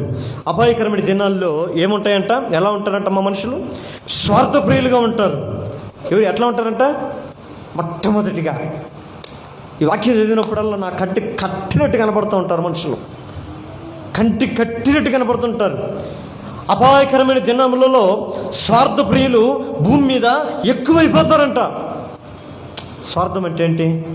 స్వార్థప్రియులకు స్వార్థం అంటే తెలియదు. ఎవరికి తెలుసా? స్వార్థపరుల చేతుల్లో నాశనం అయిపోయి జీవితము అతలాకుతలం చేసుకొని నష్టపోయిన వాడికి, అవతల వాడికి స్వార్థం ఏంటో తెలుసు. స్వార్థప్రియులకు స్వార్థం గురించి ఏం తెలుస్తుంది? పొరపాటున తెలియదు. స్వార్థప్రియులు అంటే ఏంటంటే తను గురించి మాత్రమే ఆలోచించుకునేవాడు, తన క్షేమం గురించి మాత్రం ఆలోచించుకునేవాడు. నేను మాత్రమే బాగుండాలి, నా బిడ్డ మాత్రమే బాగుండాలి, నా భర్త మాత్రమే బాగుండాలి, నా ఇంటి వారు మాత్రమే బాగుండాలి, ఇంకా పొరపాటును ఎవరు బాగుండకపోయినా నాకు సంబంధం లేదు, నేను మాత్రమే బాగుండాలి అనుకునే వాళ్ళే ఏంటి? స్వార్థప్రియులు. క్రైస్తవుడని పేరు పెట్టుకొని నీలో స్వార్థం ఉంటే ఒక్కసారి జ్ఞాపకం చేసుకో. నువ్వు అపాయకరమైన దినముల్లో అగ్నిగుండానికి పోవటానికి సిద్ధంగా ఉన్న ఒక క్రైస్తవుడిని గుర్తుపెట్టుకో. బహుశా బలి వెళ్తున్న సంఘాల్లో ఇలాంటి వాక్యాలు మనకు చెప్పరు. ఎందుకో తెలుసా? సేవకుడు కూడా స్వార్థపరులే, పాస్టర్లు కూడా స్వార్థపరులు అయిపోయారు ఈ రోజుల్లో. అవతల వాడు నిత్య నరకానికి పోతే ఏమి, ఎక్కడికి పోతే నాకెందుకు, వాడి మందిరానికి వస్తే చాలు, వాడి నెలకి దశమ భాగం ఇస్తే చాలు, ప్రతి ఆదివారం నాకు కానికిస్తే చాలు, అంతే. వాడు మారితే ఏమి, మారుకుంటే నాకేమి. నేను ఇలాంటి మారుని వాక్యాలు వాడికి చెప్పాను అనుకో, వాడి మందిరం విడిచిపెట్టి పారిపోతాడు. వాడి మందిరం విడిచిపెట్టి పారిపోయాడు అనుకో, వాడిని చూసి నలుగురు పోతారు, ఆ నలుగురు చూసి 40 మంది పోతారు, 40 మందిని చూసి మొత్తం పోతారు. నా సంఘంలో నేను ఒక్కడినే కూర్చొని చప్పట్లు కొట్టుకోవాలా? అమ్మో, ఆ పరిస్థితి పోతాను. సేవకుడు మొదలుకొని సేవకుని ఎదుట కూర్చొని వాక్యం వినే ప్రతి ఒక్క ప్రజలు ఈ రోజులు స్వార్థంతో నిండిపోయి ఉన్నారు. స్వార్థం విడవాల్సినటువంటి సమయం ఆసన్నమైంది. ఒకవేళ మన జీవితంలో మన తలంపులు ఇంకా ఇలాంటి ఆలోచనలు ఉంటే ఈ రాత్రికాల సమయంలో వాటిని విడిచిపెట్టేవారు యుద్ధముగాక. దేవా, నేను కాదు, నాతో పాటు అందరూ బాగుండేటట్లుగా ఆశీర్వదించు. నా చుట్టుపక్కల వాళ్ళని ఆశీర్వదించు, నా ఇరుగు పొరుగు వారిని ఆశీర్వదించు, నా బంధువులందరిని ఆశీర్వదించు. నేను ఎంతగా ఆశీర్వదించబడుతున్నానో నా ఆశీర్వాదములో నా పక్కనున్నవాడు బీదవాడు కూడా నా ఆశీర్వాద పాలు పంపులు పొందుకొని వాడు కూడా మేలుకరమైన జీవితం జీవించబడును గాక. ఆమేన్. నేను ఎందుకు పెట్టాలి వాడికి? నేను ఎందుకు ఇవ్వాలి వాడికి? నాకు కలిగినది నేను ఎందుకు ఇవ్వాలి? ఈ రోజుల్లో ఆ గుణం ఉంటే నువ్వు స్వార్థపరుడివే. ఈ రోజుల్లో స్వార్థము మనుషుల దగ్గర మాత్రమే కాదు, ఆ స్వార్థం దేవుని దగ్గర కూడా వచ్చింది అనేకులు క్రైస్తవులకి. నేను సంపాదించుకున్న సంపాదన దశమ భాగం నేను ఎందుకు ఇవ్వాలి దేవునికి? ఇది నా కష్టం, నేను సంపాదించుకున్న కష్టం, ఇది నేను సంపాదించుకున్న రాబడి, నేను 10 రోజులు నెలంతా కష్టపడితే నాకు వచ్చిన ఈ సంపాదన దేవునికి నేను ఎందుకు ఇవ్వాలి అని దశమ భాగాన్ని కూడా దేవునికి ఇవ్వకుండా స్వార్థపరులుగా మారిపోయారు. ఈ అభిగిరి ప్రాంతంలో ఒక వ్యక్తిని నేను ఎరుగుతున్నాను. ఆయన సెంట్రల్ గవర్నమెంట్లో జాబ్ చేశాడు. ఒక మందిరానికి ఎంతో నమ్మకంగా వెళ్ళేవాడు. కొన్ని సంవత్సరాల మందిరానికి నమ్మకంగా వెళ్ళాడు. ఆయన రిటైర్మెంట్ అయిన తర్వాత ఆయనకి కొంత ల్యాక్స్ డబ్బు వచ్చింది. ఆయనకి దగ్గర 80 లక్షలు 90 లక్షలు ఆయనకి రిటైర్మెంట్ అయిన తర్వాత అమౌంట్ వచ్చింది. ఆ 80-90 లక్షలు వచ్చిన తర్వాత ఆయన కూర్చొని ఒకరోజు యేసన చేశాడంట. ఎందుకు యేసన చేశారని మీకు సందేహం రావచ్చు. ఆయన ఎలాంటి వాడయ్యా అంటే, తనకు వచ్చే జీతంలో ప్రతిరోజు నమ్మకంగా, ప్రతి నెలలో నమ్మకంగా దశమభాగం దేవునికి ఇచ్చేవాడంట. ఏంటంటే 30,000 ఆయన జీతం అయితే ప్రతి నెల కంపల్సరీగా 3,000 దేవునికి వెళ్ళి కంపల్సరీగా ఆయన దేవుని ఉండిలో వేసేవాడంట. ఎంతో నమ్మకంగా దేవుని సన్నిధికి ఏ స్వార్థం ఆశించకుండా దేవునికి వెళ్ళి దేవుని మందిరంలో వేసి ప్రార్థన చేసుకొని వచ్చేవాడంట. రిటైర్డ్ అయిపోయిన తర్వాత 90 లక్షల అమౌంట్ వచ్చిందంట. 90 లక్షలు వచ్చిన తర్వాత ఇప్పుడు ఎంత ఇవ్వాలి దశమభాగం? చెప్పాలి 90,000 అంతేనా? 9 లక్షలు ఇవ్వాలి. ఏంటి ఇవ్వాలా? 9 లక్షలు దేవునికి ఇవ్వాలా? ఆ వచ్చిన డబ్బు పెట్టుకునే వాళ్ళకి ఏంటి దశమభాగం 9 లక్షలు. ఇప్పుడు నేను చర్చిలో ఇవ్వాలా? అమ్మ 3,000 ఓకే, 3 రూపాయలు ఓకే, 9 లక్షల. ఈ 9 లక్షలు ఇచ్చేస్తే ఇంకేమన్నా ఉందా? అమూల్య ఇస్తారా? పిడికిడి సందా దీమంటే తెస్తాం. బియ్యం ప్యాకెట్ ఎత్తుకో మేమంటే ఇచ్చాక వద్దా? సగం ప్యాకెట్ దేవుడికి ఇచ్చారు, సగం మన తిందాం అనుకుంటామా? అంటే ఇచ్చారు. ఈయన ఇప్పుడు చూడండి, ఇప్పుడు ఆయనకి దేవుడు పెట్టినటువంటి పరీక్ష. ఇప్పుడు ఏం చేశాడంటే, బాగా రాత్రి నిద్ర పట్టక, ఇంకా సేవకుడు కూడా రిటైర్మెంట్ అయిందని బాగా తెలుసు. రేపు మన వస్తున్నాడు, మన విశ్వాసం మంచి ఇంతరోజు నమ్మకంగా ఇచ్చాడు. ఇప్పుడు 90 లక్షలు వచ్చింది, 9 లక్షలు పట్టుకొని వస్తారు ఈరోజు మందిరానికి. కానీ ఆయన చూస్తుంటాడు పాస్టర్ గారు ఆడ. ఆ రోజు ఆదివారం పోయాడు మందిరానికి, ప్రార్థన చేయించుకొని గమ్ము కానుకేసి వచ్చాడు. ఇంటికి వచ్చిన తర్వాత సమాధానం అవ్వాలి ఆయనకి. ఏం చేయాలంటే ఒక ఆలోచన వచ్చిందంట. ఈ 9 లక్షలు ఆయనకి ఇచ్చే బదులు ఈ 9 లక్షలతో నేను ఒక చర్చి కట్టించి నేను పాస్టర్ అయిపోతే సరిపోద్ది కదా అనుకున్నాడంట. ఏమనుకున్నాడు? ఆ బిగ్గులు ఇప్పుడుకుంది. ఆయన పేరు చెప్పడం నాకు ఇష్టం అవుతుంది, కానీ ఆ మందిరం ఉంది, ఆయన ఉన్నాడు, కానీ ఆ మందిరంలో విశ్వాసం లేరు, తాళం వేసుకున్నారు. ఒకప్పుడు మనం ఇక్కడికి రాకముందు కూడా మనం కూడా అడిగాడు, కాలంటే వచ్చేసుకోండి, బాడీకి బయట కన్నా అందరికన్నా తక్కువ మీకు ఇస్తాను. ఎందుకు ఆ పరిస్థితి? మనసు రాలా, దేవునికి ఇచ్చేకి మనసు రాలా, స్వార్థంగా ఆలోచించాడు. ఈరోజు డబ్బు పోయింది, మందిరం మూతబడింది, బిల్డింగ్ క్రిటికల్ సమస్యల్లో బీడీ ప్రాపర్టీలో ఇబ్బంది పడి పాలైపోయింది. ఈరోజు వచ్చి అది మొత్తం పగలగొట్టమని చెప్పారంట. చెదిరిపోయారు, కొడుకులు విశ్వాసాలుగా మార్చబడలేదు. ఇప్పుడు నిన్న ఎంఎస్ పాలెంలో నేను ఏదో దానికి ఐటెం కోసం పోతుంటే నిలబడి ఉన్నాడు ఆయన. నిలబడి నన్ను చూసి తల దూకుంటా ఉన్నాడు పాప, రోడ్లో నిలబడి. బ్రదర్, ప్రైజ్ లార్డ్ బ్రదర్, ఏంటి మీకు ఆహ్వానం రాలేదా? ఇది ఇక్కడ సేవకుల మీటింగ్ ఉందని. నాకు అలాంటివన్నీ రావులేండి, నాకు ఆహ్వానాలు దేవుడి నుంచి వచ్చే వస్తా అని చెప్పాను. ఆయన వెళ్ళిపోయాడు. అంటే పరిస్థితి చూడండి, ఎందుకు మనుషులు స్వార్థంగా ఎక్కడ మారారు? దేవుడు మనుషుల దగ్గరే కాదు, దేవుడి దగ్గర కూడా మారారు. అయితే మనుషులు దేవుడి దగ్గర ఏం చేస్తారు తెలుసా? ప్రభువా, నాకు మంచి జీతం దయచేయ, నాకు పనులు అభివృద్ధిని దయచేయ అంటే దేవుడు ఆశీర్వదిస్తాడు, దేవుడు నేను దీవిస్తాడు. నీకు ఇచ్చే దాంట్లో నువ్వు నమ్మకంగా ఉంటే దేవుడు నీకేం చేస్తాడు? నీకు నమ్మకంగా నీకు ఆయన ఇస్తూ ఉంటాడు. ఈ రీతిగా నేను చెప్పుకుంటూ పోతే చాలామంది ఉదాహరణలు ఉన్నాయి నా జీవితంలో. నేను చాలామంది చూస్తూ ఉంటాను. లోన్ కావాలని అప్లై చేస్తే కొంత ఒక 5 లక్షలు లోన్ వచ్చింది. అరే 5 లక్షలు తీసుకొని వెళ్ళి 5 లక్షలు ఎంత ఇవ్వాలి దేవుడికి? అంత 50,000. 50,000 దేవుడికి ఇవ్వాలా?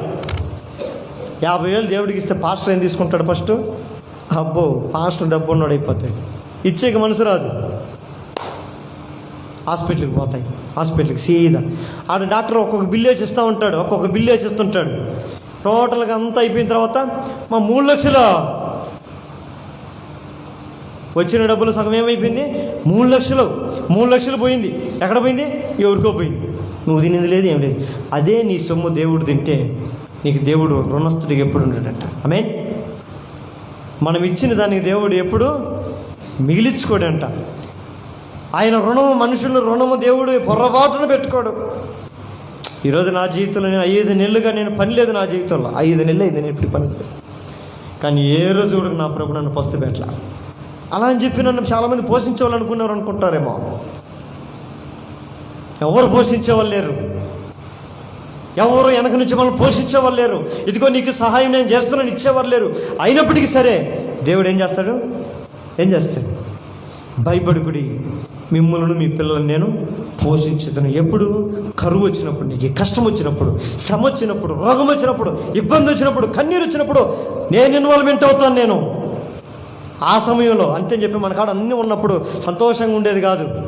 దేవునికి అన్ని పని మనం ఇస్తున్నప్పుడు, దేవుడికి ఇచ్చే పరిస్థితి కూడా మనకు లేకపోగా, ఆగిపోగా, ఇబ్బంది అయిపోగా, తినడానికి ఏమి లేకపోగా, అసలు మన పరిస్థితుల్లో తారుమారైపోగా, అప్పుడు ఎప్పుడు ఆ పరిస్థితుల్లో దేవుడు ఇన్వాల్వ్మెంట్ అవుతాడు. అప్పుడు వచ్చి, అరే నా బిడ్డ, నువ్వు కష్టాల్లో ఉన్నావు, ఒకప్పుడు నాకు ఇచ్చావు, ఇప్పుడు నేను నీకు ఇచ్చే సమయం స్టార్ట్ అయింది. భయపడకో, నీకు మంచి ఆరోగ్యం ఇస్తా. భయపడకో, నీ కొట్టుల్లో ధాన్యం సమృద్ధిగా ఉంచుతా. నీకు ఏ విధమైనటువంటి అక్కర రానియకుండా నేను నీకు సహాయం చేస్తా, నేను పోషిస్తా అనే వాగ్దానాన్ని, నేను వెర్రి వాగ్దానాలు కాదు ఇవి. ఈ వాగ్దానాన్ని ఎవరు ఇచ్చిన అమ్మయ్యని? దేవుడే. మాట ఇచ్చిన దేవుడు మాట తప్పుటకు ఆయన నరుడు కాడు. జీవితంలో అనుభవిస్తున్నవాడిని నేను. ఆమేన్. నేను అందుకే నిలబడి ధైర్యంగా చెప్పగలను, ఇంకా 5 నెలలు పని లేకపోయినటువంటి వారి నా పరిస్థితులు నాకు ఉంటాయి, నా కష్టాలు నాకు ఉంటాయి. ఏ రోజు కూడా నా దేవుడు నన్ను చేయి విడిచిపెట్టడు. మోస్ట్ ఎగ్జాంపుల్ చెప్తా. షాము పెళ్ళికి నేను వెళ్ళాల్సి వచ్చింది. ఆ షాము పెళ్ళికి ఒక వారం ముందనగా నా చేతులు చిల్లిగా కూడా లేదు. అయితే పెళ్ళికి పోవాలి, ఖచ్చితంగా పోవాలి. పోకుండా బాగుండదు కదా. సంఘం ఎవరు రాకపోయినా, సంఘంలో ఎవరు రాకపోయినా, పాస్టర్గా కాకపోయినా, బంధువుడికైనా నేను బాగానే పోవాలి పెళ్ళికి కదా. వాళ్ళైతే చెప్పారు, మీరే భయపడపడలేదక్క, మీకెందుకు ఆ టైంకి మీకు ఛార్జ్ చేసేస్తాను, టికెట్లు ఆరాంగా ట్రైన్కి టికెట్లు బుక్ చేసుకోండి. మీరు 2 ఫ్యామిలీ వచ్చిందంటే ఎవరికి పోయినా మా శ్యామగాడు ఉన్నాడు కదా, ఆ టయానికి ఛార్జీకి వేసేస్తానులే, భయం లేదు నాకే. శ్యామగాడు ఉన్నంత వరకు నాకు భయం లేదు. ఖచ్చితంగా వాడు ఆ టైంకి ఛార్జీకి వేసేస్తాడు. ఛార్జీకి వేసుకొని పోయేసి వస్తే సార్లే, చదివింపు తర్వాత సంగతి. చదివింపు పీకిపోయిన పాస్టర్గా 500 డబ్బులు వాడికి ఇచ్చేదానికంటే నిండు మనసుతో వాడు, దేవా వారి ఇరువురిని ఘనంగా ఆశీర్వదించు, గొప్పగా ఆశీర్వదించని దీవించి వస్తే చాలు నాకే అని అనుకున్నాను. పెళ్ళి దగ్గర పడింది. వాడికాడ నుంచి ఒక్క ఫోన్ కూడా లేదు. ఇంకా తెల్లారి ఫోను, అందరూ ఫోన్ చేస్తున్నారు. కొంతమంది ఈ బెంగళూరులో ఉండే వాళ్ళంతా, ఎప్పుడు మీరు వెళ్ళేది, మేము టికెట్లు బుక్ చేసి మేము ఆ రోజు ట్రైన్ దగ్గరకు వచ్చి మీకు అందరూ డబ్బులు ఇస్తామంటారు. నాకుంటే కదా ట్రైన్ బుక్ చేయడం ఫస్ట్. మా ఆంధ్ర నుంచి మా చెల్లెలు ఫోన్ చేసింది, అన్న రేపే ఉదయం మేము అక్కడ దిగేస్తాం, నైట్ అందరం కలిసి తర్వాత రోజు అందరం కలిసి పెళ్ళికి వెళ్ళిపోతాం అనింది. నాకు ఇంక కొద్దిగా భయం చుట్టుకునింది.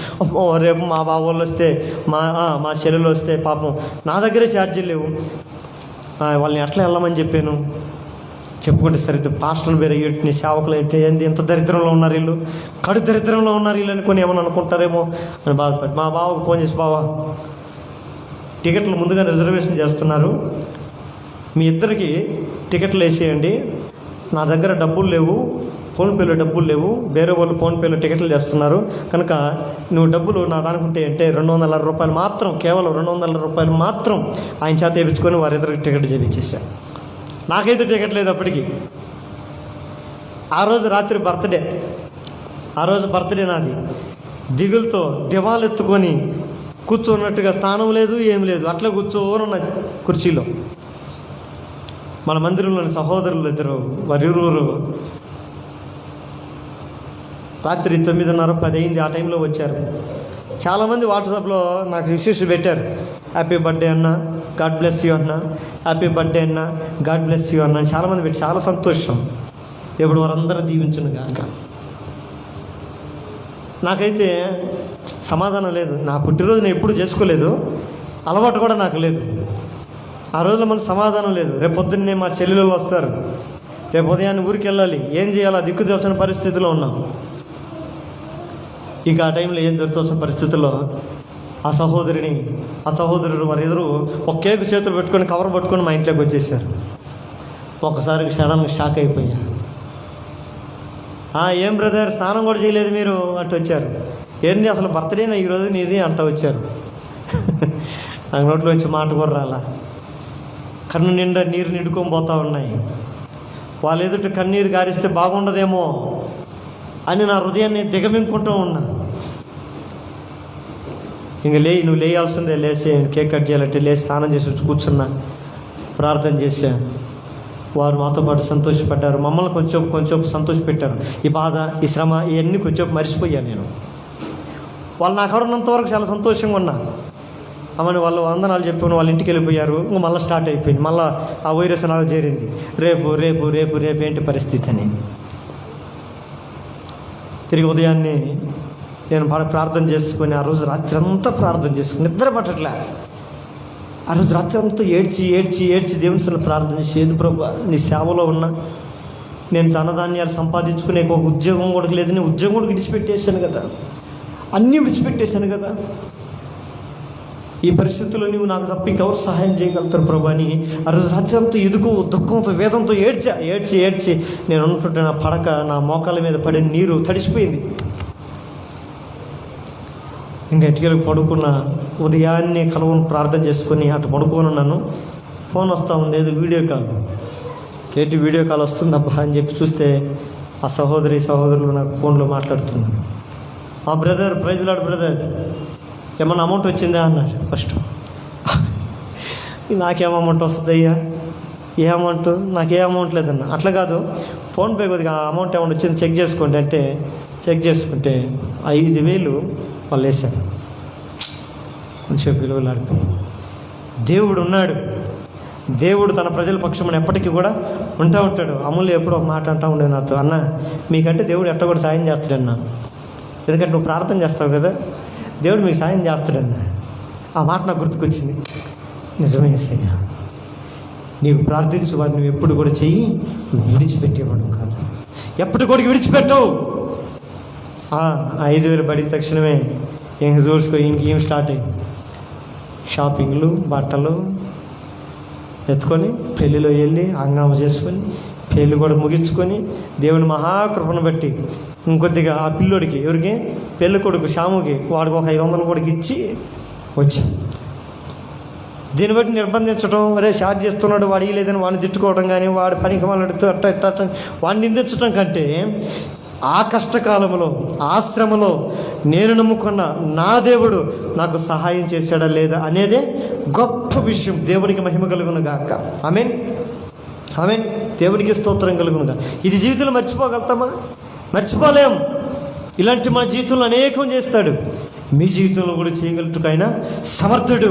కానీ నేను చెప్పేది ఒకటే, దేవుని యందు నమ్మిక ఉంచాలి, స్వార్థము విడిచిపెట్టాలి. దేవుని కొరకు నువ్వు స్వార్థపూరితమైన సేవ చేయకూడదు, స్వార్థపూరితమైన పరిచర్య చేయకూడదు, స్వార్థమైనటువంటి జీవితం దేవుని సన్నిధిలో ఏది చేయకూడదు. స్వార్థాలన్నీ విడిచి మన ప్రేమ ఏమైనా నిస్వార్థమైనది ఉండాలి. ఆమేన్. నిస్వార్థమైనటువంటి ప్రేమ కలిగిన వారమై ఉండాలి. అయితే ఈ అంత్య దినాల్లో ఏముండదంట, అంత ఇటు చూసిన ఏముందంట, స్వార్థ ప్రియులు నిండిపోయి ఉన్నారంట. ఆమేన్. ఏంటి ఆ స్వార్థం అని తెలియకపోతుందా ఇంకా దేవుని మందిరం ఉన్న క్రైస్తవుడా? స్వార్థం అంటే ఏంటో తెలుసా? నేను నాకు కలిగినది నేను ఇతరులకు ఇవ్వకూడదు, నా కాడ ఉన్నది నేను ఇతరులకు ఇవ్వకూడదు, నేను మాత్రమే బాగుండాలనుకున్న ఆలోచనే అది స్వార్థం. అది ఉంటే ఈ రాత్రి విడిచిపెట్టు. నెంబర్ 2, రెండోది ఏంటంటమ్మా? రెండోది ఏమంట? స్వార్థ ప్రియులను ధనాపేక్షకులంట. ఏంటంట? ధనమును ఆపేక్షించేవారు, ధనం అంటే పడి చచ్చేవారు. డబ్బు అంటే ఏమంటారు? డబ్బు అంటే వాడి పెంట కూడా తింటారు, డబ్బు కోసం కావాలంటే అంటారు. డబ్బు కోసం చేయరాని కుయుక్తులు. ఒక ధనం సంపాదించుకోవటం మోసం, ఒక ధనం సంపాదించుకోవడం వడ్డీలకి ఇవ్వటం, ఇంకొక దానికి ఇవ్వటం, అధికంగా ఆశించటం, దీనికి ఆశించటం. ఈ రోజుల్లో క్రైస్తవుల్లో ఈ జబ్బు లేదంటారా? ధనం అంటే నాకు ఆశ లేదని చెప్పే క్రైస్తవులు ఎంతమంది ఉన్నారు ఈ రోజుల్లో? ధనం కోసం దేవుణ్ణి విడిచేవాళ్ళు లేరా? ధనం కోసం దేవుని మందిరానికి రాకుండా ఆగిపోయి ఉద్యోగాలకు వెళ్ళేవారు లేరా? ధనాపేక్ష, ధనవంతులు ఎవరు దేవుని రాజ్యానికి పాత్రులు కారు. బా, అయితే ధనమును ఆపేక్షిస్తూ బ్రతుకుతుంటే మనం దేవుని రాజ్యానికి ఏం పోతాం? కానీ ధనం అవసరమే. ఏంటి ఈ లోకం ధనం అవసరమే, కానీ ధనం అవసరం అని చెప్పి అవసరమైన దాని మీద లక్ష్యం ఉంచకూడదు. ధనమును ఆపేక్షించకూడదు, దాన్ని కోరుకోకూడదు. డబ్బు డబ్బు డబ్బు డబ్బు అని డబ్బు సంపాదించుకో, ఫస్ట్ డబ్బు సంపాదించుకుంటే తర్వాత ఏదైనా కాదు. కాదు, దేవుడు ఉండాలి.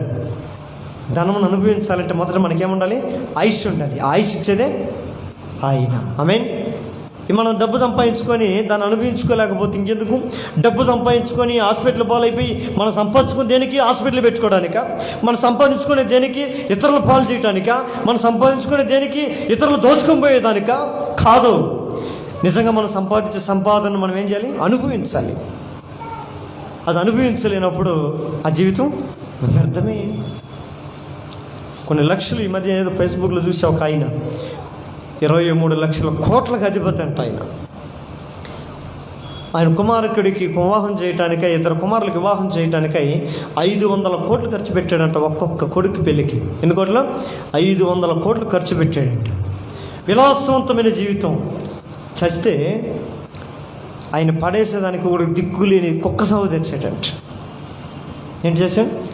ఆయన ఎత్తేసే కూడా కొడుకులు ఎక్కడ విదేశాల్లో ఉండి కనీసం ఆయన్ని పడేసేదానికి కూడా రానరంటే, మేము రాలేం, మాకు వీలు కాదు, మాకు కుదరలేదు, మాకు వీసా ప్రాబ్లం, ఈ ప్రాబ్లం, ఆ ప్రాబ్లం అని చెప్పి ఆయన్ని గవర్నమెంట్ వారు వచ్చి ఈదులో చచ్చిపోతే కుక్కని ఎట్టుకొని పోతారు, అట్లా ఎత్తుకొని పోయారంట. ఎవరిని? కోటేశ్వరుడిని. ఉగ్రత దినమందు ఆస్తి ధనం అక్కరకు రాదో. ఉగ్రత దినమును కాపాడేది ఎవరు? దేవుడే.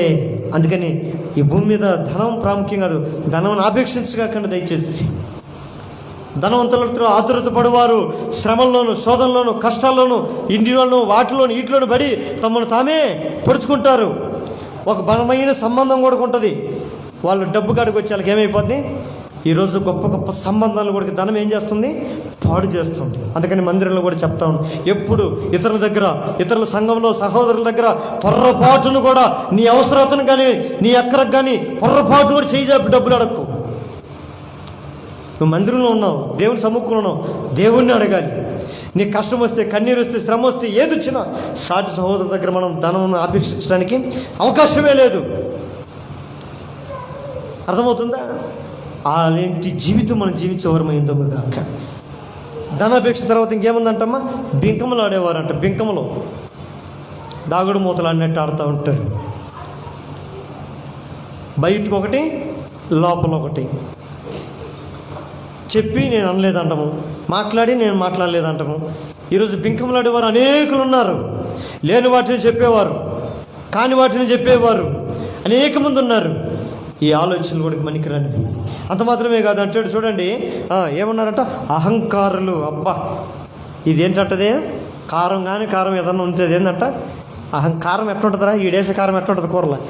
చర్చిలో చికెన్ చేయాలంటే భయపడిపోతున్నారు. ఏమో వంట చేస్తే అమ్మో వాడేదన్నా కారం ఏంటి? తట్టుకోలేము. కారం ఎక్కువైతే తట్టుకోలేము. మనుషుల్లో ఈరోజు ఏముండకూడదు? ఒంటిలో కారం ఉండొచ్చు, కూరలో కారం ఉండొచ్చు, కానీ మన దేహంలో ఏముండకూడదు? అహంకారం మాత్రం ఉండకూడదు. అహంకారం అంటే ఎట్లుంటుంది తెలుసా? ఎట్లుంటుంది?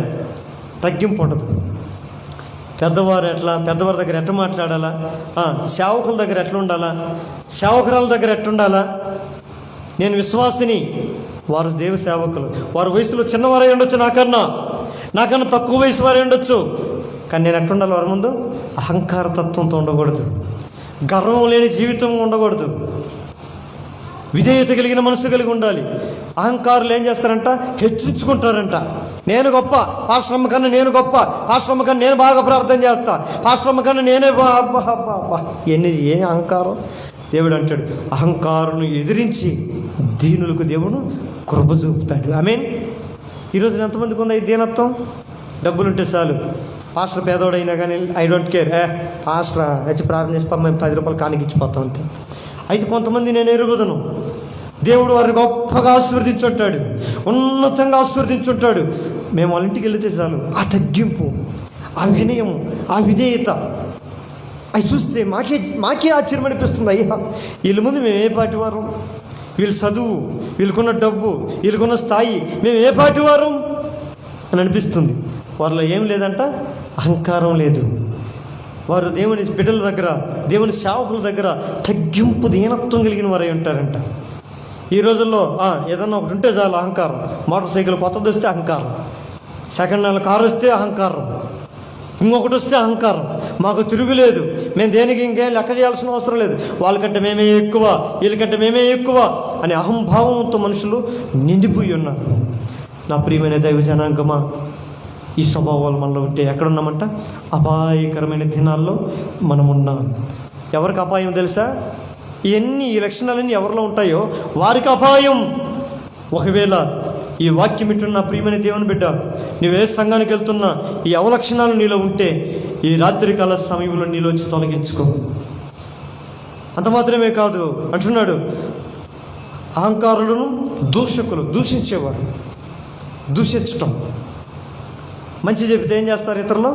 దూషించడం. అబ్బా నువ్వు భలే మంచోడివా, నువ్వు కరెక్ట్గా ఉన్నావా, నువ్వు న్యాయంగా ఉన్నావా అని ఏదన్నా మనకి ఇతరులు మంచి చెబితే దానికి ప్రతిగా దూషించటం మంచిది కాదు. మనల్ని మాట్లాడినప్పుడు మనం ఏం చేయాలి? సరి చేసుకోవాలి. అది అవతల వాడు ఎలాంటి వాడు మనకు సంబంధం లేదు. వాడు చెడ్డవాడై ఉండొచ్చు, వాడు నీచుడై ఉండొచ్చు, నికృష్టుడై ఉండొచ్చు, దరిద్రుడై పనికిమాలినడై ఉండొచ్చు. వాడు మనతో ఏదైనా మాట్లాడితే మనం ఏం చేయాలి? తగ్గించుకోవాలి. దూషణకు ప్రతిదూషణ చేయక ఏం చేయాలి? మనం ఏదైతే ఒకటి చేసుకున్నాడో దాన్ని తగ్గించుకోవాలి. ఒకరోజు దావీదు తన చేతుల నుంచి రాజ్యం పోయింది.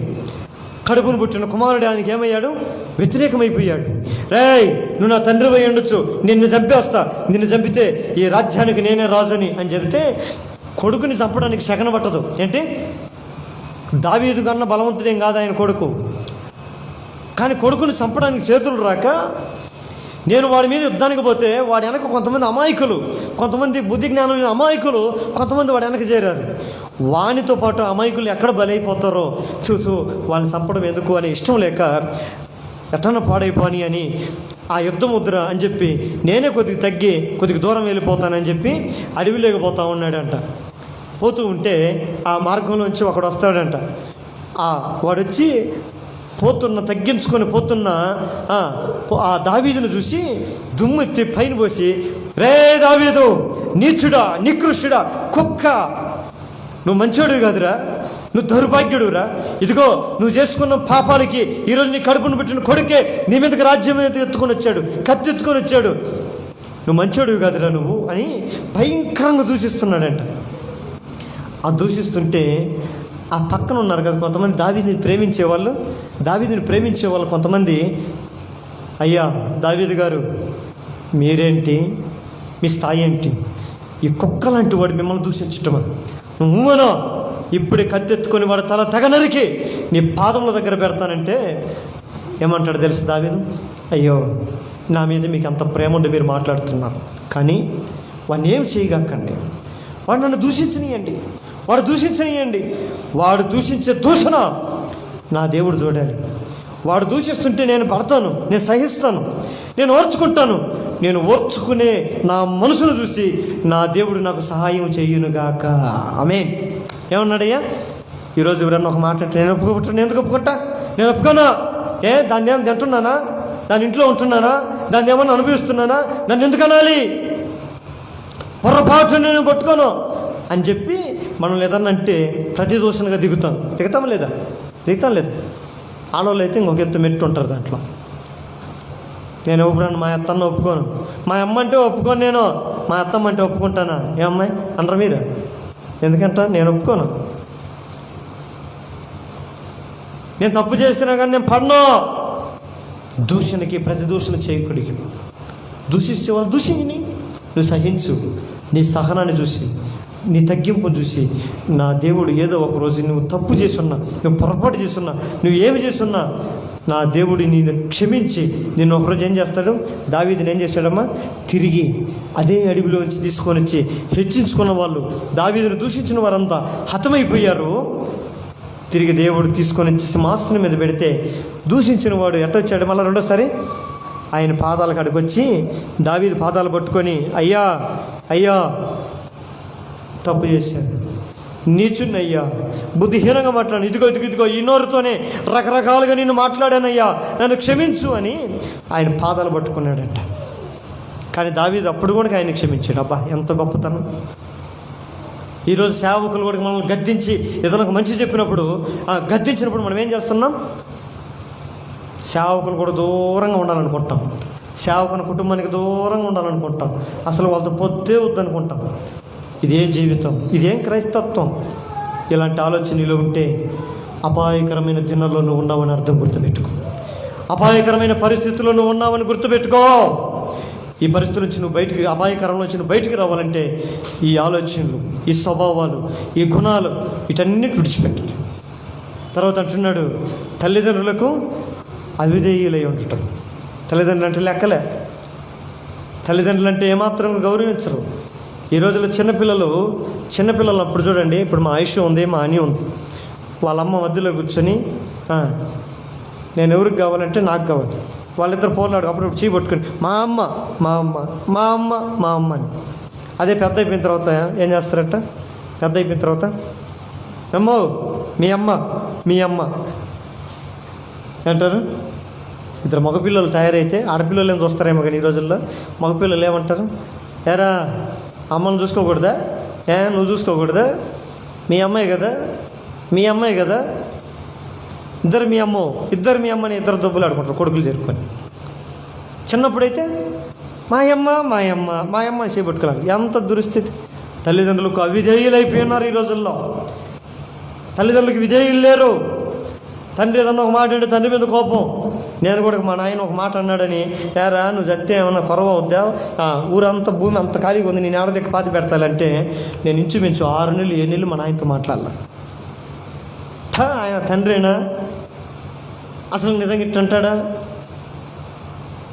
అని అంటే, నాకు మళ్ళీ పరిస్థితి బాగలేకపోతే, నాకు అనారోగ్యం వస్తే నా ఫోన్లో మోగింది ఫస్ట్ ఫోను మా నాయనదే. ఏరా నాయన ఎట్టున్నా ఆరోగ్యం బాగలేదని విక్టోరియా హాస్పిటల్ వండుకొని ఉంటే పరిగెత్తుకొని వచ్చి 11 రోజులు నా పక్కన నిలబడి, నా పక్కన ఎవరు లేకపోయినా, అట్లీస్ట్ మీ అక్క కూడా లేదు ఆ టైంలో, ఒక్కరోజు వచ్చి వెళ్ళిపోయిందేమో బిడ్డలు పెట్టుకొని, బిడ్డలకి చిన్న బిడ్డలని. అన్ని పరిస్థితుల్లో నా తల్లి నా తండ్రి పక్కనుండి, నేను బాత్రూమ్ కూర్చున్నా, మలినం చేసినా, ఏది చేసినా ఎత్తి నాకు స్నానం చేసింది ఎవరు?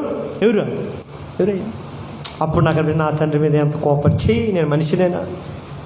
తండ్రి ఏదన్నా అంటే కక్షతో కాదు, క్రోధంతో కాదు, తండ్రి కోపంతో కూడా అది క్షేమంగా మారబడుతుంది.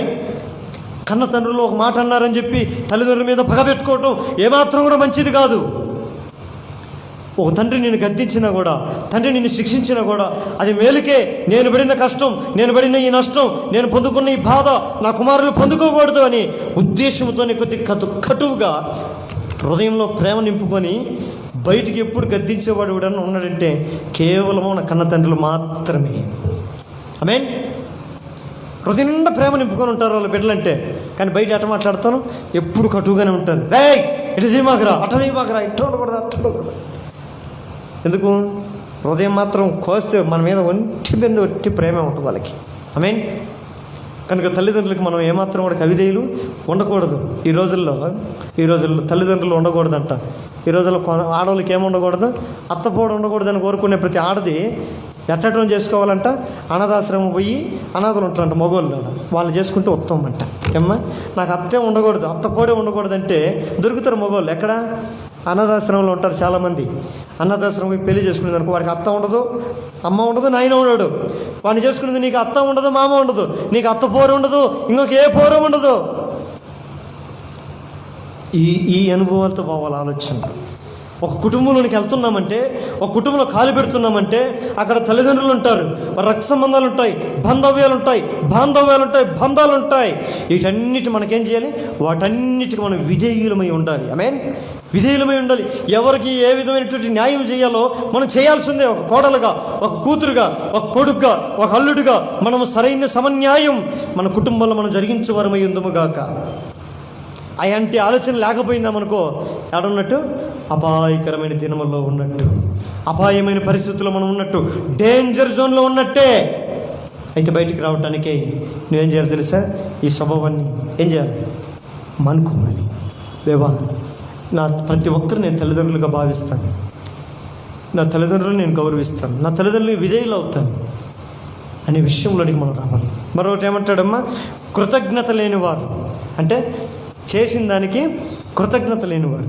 తెస్సలోని రాసిన మొదటి 5వ అధ్యాయం అంటాడు, ప్రతి విషయంలో దేవునికి కృతజ్ఞత స్తుతులు చెల్లించుట అది పరలోకముందున దేవునికి చిత్తం అంట. దేవుని చిత్తం. ఈరోజు కృతజ్ఞత లేదు, జనాలు ఏం లేదు, నాకు జీవితంలో ఏదైనా ఒక మేలు కలిగిందా, దానికి ఎవరు కారకులు అనేది ఆలోచన లేనివాడిని కృతజ్ఞత లేనివాడు అంటారు. కృతజ్ఞత లేకపోవటం అది ఎవరికి ఉంటుందంటే దుష్ట హృదయంతో నిండుకున్న వ్యక్తులకు మాత్రమే సాధ్యం. అది నాకు ఏదన్నా ఒక చిన్న మేలు చేశారంటే నేను అనుకుంటా, జీవితాంతం గుర్తుపెట్టుకుంటా. అది నాకు చిన్నప్పటి నుంచి నేను నేర్చుకుంటుంటాను. వాళ్ళు నన్ను దూషించినా, నాతో పాటలాడకపోయినా, నాకు వ్యతిరేకంగా ఉన్నా నేనేం చేస్తాను తెలుసా, వాళ్ళ మీద ఎప్పుడు మర్చిపోను, కృతజ్ఞతగా ఉంటాను. నన్ను ఒక తల్లి బెంగళూరులో చేర్చుకొని నన్ను ఆమె అన్నం పెట్టి 1.5 సంవత్సరం నన్ను పోషించింది. వాడు తమ్ముడు నాకు రివర్స్ అయిపోయాడు, నా జీవితాన్ని పతనం చేసి నా వివాహ సంబంధాన్ని నాశనం చేయాలని చెప్పి రకరకాలుగా ఆలోచనలు పన్నాడు. ఆ కోపంలో ఆవేశం నేను పోయి వాడిని కొన్నిసార్లు కొట్టాను. ఆమె తమ్ముడు వాడిని కొట్టే వాళ్ళకి సొంత తమ్ముడు కాబట్టి ఆమె నా దగ్గరకు వచ్చి, రే ఈరోజు నేను బెంగళూరులో చేర్చుకుంటే నువ్వు బెంగళూరులో బతుకుతున్నావురా, నేను కూడి పెడితే నువ్వు ఉన్నావురా, నేను చూస్తే నువ్వు ఉన్నావురా, కుక్క విశ్వాసంలో నీచుడా అనేది నన్ను. కానీ నాకు ఒక్క మాట కూడా రాలా. నేను ఒక మాట అన్నా, అవును నువ్వు ఎన్నన్నా నేను పడతా, ఎందుకో తెలుసా, నాకు అన్నం పెట్టావు అంటే నువ్వు తల్లితో సమానం అంతే. ఆ మాట నెలకు ఆమెకి కంట్లో నీళ్ళు వల కాలిపోయి కత్తెంపకి, నువ్వు నన్ను కొట్టు, నీ కాలు చెప్పు తీసుకున్నాను అనుకుంటే నేను పడతా, కానీ వాడంటే నేను ఒప్పుకో. నువ్వనే అర్హత నీకుంది, ఎందుకో తెలుసా, నాకు కష్టం ఆకలి అయినప్పుడు నాకు ఒక పూట అన్నం పెట్టావంటే నువ్వు తల్లి అంతే, నా మనసులో నువ్వు తల్లివే అనే వాళ్ళకి ఇంకా ఆమె నోట్లో వచ్చి ఒక మాట రాల. ఈ రోజుల్లో మనకు కష్టకాలంలో ఉన్నప్పుడు సహాయం చేసినప్పుడు మరోసారి కష్టం వచ్చిందని వారు మనం సహాయం చేయకపోతే వారి పట్ల నీ ఆలోచన విధానం ఎలా ఉంది? భలే చేశారులే, ఏం పెట్టారులే, ఏం చేశారు మాకి అని అంటే తప్పు కదా. మొదట మన స్థితులు ఏ పరిస్థితులైనా మనకు ఒక చిన్న సహాయం చేసిన వారిని మర్చిపోతే వారమైతే కృతజ్ఞత లేని వారు అవుతాం. బీరూరు పట్టణంలో మా పెదమ్మ ఉండేది, మా అమ్మ వాళ్ళ అక్క. ఆమె ఒక వ్యక్తుల్ని కొంతమంది చాలా కష్టంలో ఉంటే వాళ్ళని ప్రేమించే దగ్గర తీసుకొని వచ్చి ఆమె భర్తకి ఒక పని పెట్టించింది. దేవుని మహాకృపను బట్టి ఆయన పని ఏమైంది, పర్మనెంట్ అయిపోయింది, అంటే గవర్నమెంట్లోకి వెళ్ళిపోయింది. నేను 9వ తరగతి చదువుతున్నప్పుడు నా సెలవుల నిమిత్తమై నేను మా పెద్దమ్మ వాళ్ళ ఊరికి వెళ్ళాను. ఆ ఊరికి వెళ్ళిన తర్వాత ఆ ఇంట్లో ఉండేవాడిని నేను. మా పెద్దమ్మ వాళ్ళ ఇంట్లో ఉంటే సాయంకాలం 4 అయితే చాలు, సాయంకాలం 4 గంటలు అయితే చాలు, కరెక్ట్ గంట కొట్టినట్టు ఆమె ఇంటికి వచ్చేది. ఎవరు? పని పెట్టించిన ఆయన భార్య. కరెక్ట్గా 4 గంటలు అయితే చాలు ఆమె ఇంటికి వచ్చేది. నేను టీవీ చూస్తూ ఉన్నాను, ఆమె ఇంట్లోకి వచ్చింది. మా పెదమ్మ అక్కడే ఉంది, మా పెదనాయన ఉన్నాడు, మా పెదమ్మ పిల్లోళ్ళు అక్కడే ఉన్నారు. ఎవరితో మాట్లాడాల ఒకటే ఇంట్లోకి వచ్చేసింది. సీదా కిచెన్లోకి వెళ్ళింది, ఆ గిన్నెలన్నీ కడిగేసింది, శుభ్రంగా జోడిసింది, పొరగ తీసుకొని కసంతా పొడిచి మాపేసి సైలెంట్గా వెళ్ళిపోయింది. పని మనిషి ఏమనుకున్నా మా పెదనాయన గవర్నమెంట్ జాబ్ కాబట్టి పని మనిషిని పెట్టుకున్నారేమనుకున్నా. తర్వాత రోజు వచ్చింది, 2వ రోజు వచ్చింది. వస్తే అప్పుడు మా పెదమ్మ కొడుకు ఉండి అత్త అని పిలిచాడు. నాకు షాక్ అయిపోయాను. అప్పుడు అడిగాను, మా అన్నని అడిగాను, ఆమె ఎవరు ఆమె అంటే, రే మన బంధువులు అవుతారా అంటే, అవునా, ఆమె ఏంది మరి మన ఇంటికి వచ్చి పని చేసిపోతుందంటే, కృతజ్ఞత. ఏంటట? కృతజ్ఞత. ఒకప్పుడు కష్టంలో ఉంటే, బాధలో ఉంటే, ఇబ్బందులో ఉంటే తీసుకొని వచ్చి వాళ్ళ ఆయనకి పని పెట్టిస్తే గవర్నమెంట్ ఉద్యోగం వచ్చింది ఆయనకి. మరి పెదమ్మ ఎందుకు అంత పలకదంటే, పెదమ్మ ఆమెతో పలికి ఇంచుమించు 20 సంవత్సరాలు అయింది ఆమెతో పలకదని. సడన్ షాక్ నేను. ఏంటట, మా పెదమ్మ ఆమెతో పలకదు. 20 సంవత్సరాలు అయిందంట ఆమెతో పలికి. పలక్కపోయినా కూడా చూడండి, ఆమె మా పెదమ్మ అనేక సార్లు ఇంట్లోకి వచ్చినప్పుడు అంట థూ అని ఊసేదంట. సిగ్గులేంది ఈ కుక్క, ఆ కుక్క మీద పెట్టి ఊసే తిట్టేదంట. సిగ్గులేంది ఇది, దీనికి ఎన్నిసార్లు చెప్పినది ఏడు పాస్ పోయిద్దంటే పాస్ ఏడ పోస్తుంది, ఎన్నిసార్లు బాత్రూమ్ కూర్చోవద్దన్న ఈ సిగ్గులేని కుక్క. మనిషి అయితే చెప్పొచ్చు ఇది కుక్క అయిపోయా అని. రకరకాలుగా ఆమె కొత్తలో మా ఇంటికి వస్తున్నప్పుడు, మా పెదమ్మ ఇంటికి వస్తున్నప్పుడు ఎన్నో రకాలుగా చూస్తున్నా కానీ ఆమె ఏం పట్టించుకునేది కదంట. ప్రశాంతంగా ఆమె వచ్చి ఆమె పని ఆమె చేసుకొని మనం వెళ్ళిపోయేదండి. తర్వాత రోజు ఆమె వచ్చింది. ఆమె చూస్తే నాకు ఎందుకో హృదయం విలవెళ్ళనిపించింది. ఆమె చూసి నేను కూడా నోరు తెరిచి అత్త అని పిలిచాను. ఆ ఒక్కసారి నా చూసి ఏమల్లుడా అన్ని రోజులు నాతో పలికింది కదా అని. నేను ఎవరో కూడా ఆమె తెలియదు. నేను అత్త నీకు ఎవరు చెప్పారా అని మా గిరన్న చెప్పాలి. అబ్బా మీ పెదమ్మ చెప్పిందేమనుకున్నా, మీ పెదమ్మ ఎందుకు చెప్పదురా. నేను అప్పుడు అడిగా, అత్త మా పెదమ్మ నీకు అసలు వలకదు కదా, మరి అయినా నువ్వు ఇచ్చేది చేస్తున్నావు, మా పెదమ్మ మీద కోపం లేదంటే. నేను కోప్పడితే, మీ పెదమ్మ మీద నేను కోప్పడితే నేనేం చేయాలి తెలుసా, మా ఆయన ఉద్యోగం కూడా మాని అని చెప్పాలా. ఈరోజు మనం బ్రతుకుతున్న బ్రతుకు ఇది వద్దు, దీన్ని విడిచిపెట్టుకొని మేము వెనక్కి పోవాలా. ఒకప్పుడు బతుకుతున్న బతుకులోనికి పోవాలా. ఆ బ్రతకలేం కదా ఇప్పుడు మీ పెదనాయన పెట్టిన పని ద్వారా మేము ఈరోజు బ్రతికాం, గవర్నమెంట్ జాబ్ అయ్యాం, పిల్లల్ని ఉన్నత చదివించాం. ఇప్పుడు ఆ మీద కోప్పడితే ఎన్ని పోతాయా? అబ్బా అబ్బా అబ్బా అబ్బా ఎంత గొప్ప మనసు. ఆ బాల్య దినాలను నా హృదయంలో దొచ్చుకునింది అది. ఈ రోజులు ఎంతమందికి ఉందయ్యా మనసు? ఈరోజు చూడండి, ఆమె క్షేమంగా ఉంది, ఆమె బిడ్డలు క్షేమంగా ఉన్నారు. మా పెదమ్మ భూమి మీద లేదు, మా పెదమ్మ కూతురు భూమి మీద లేదు, మా పెదమ్మ కొడుకు దేశదిమ్మరై ఉన్నాడు.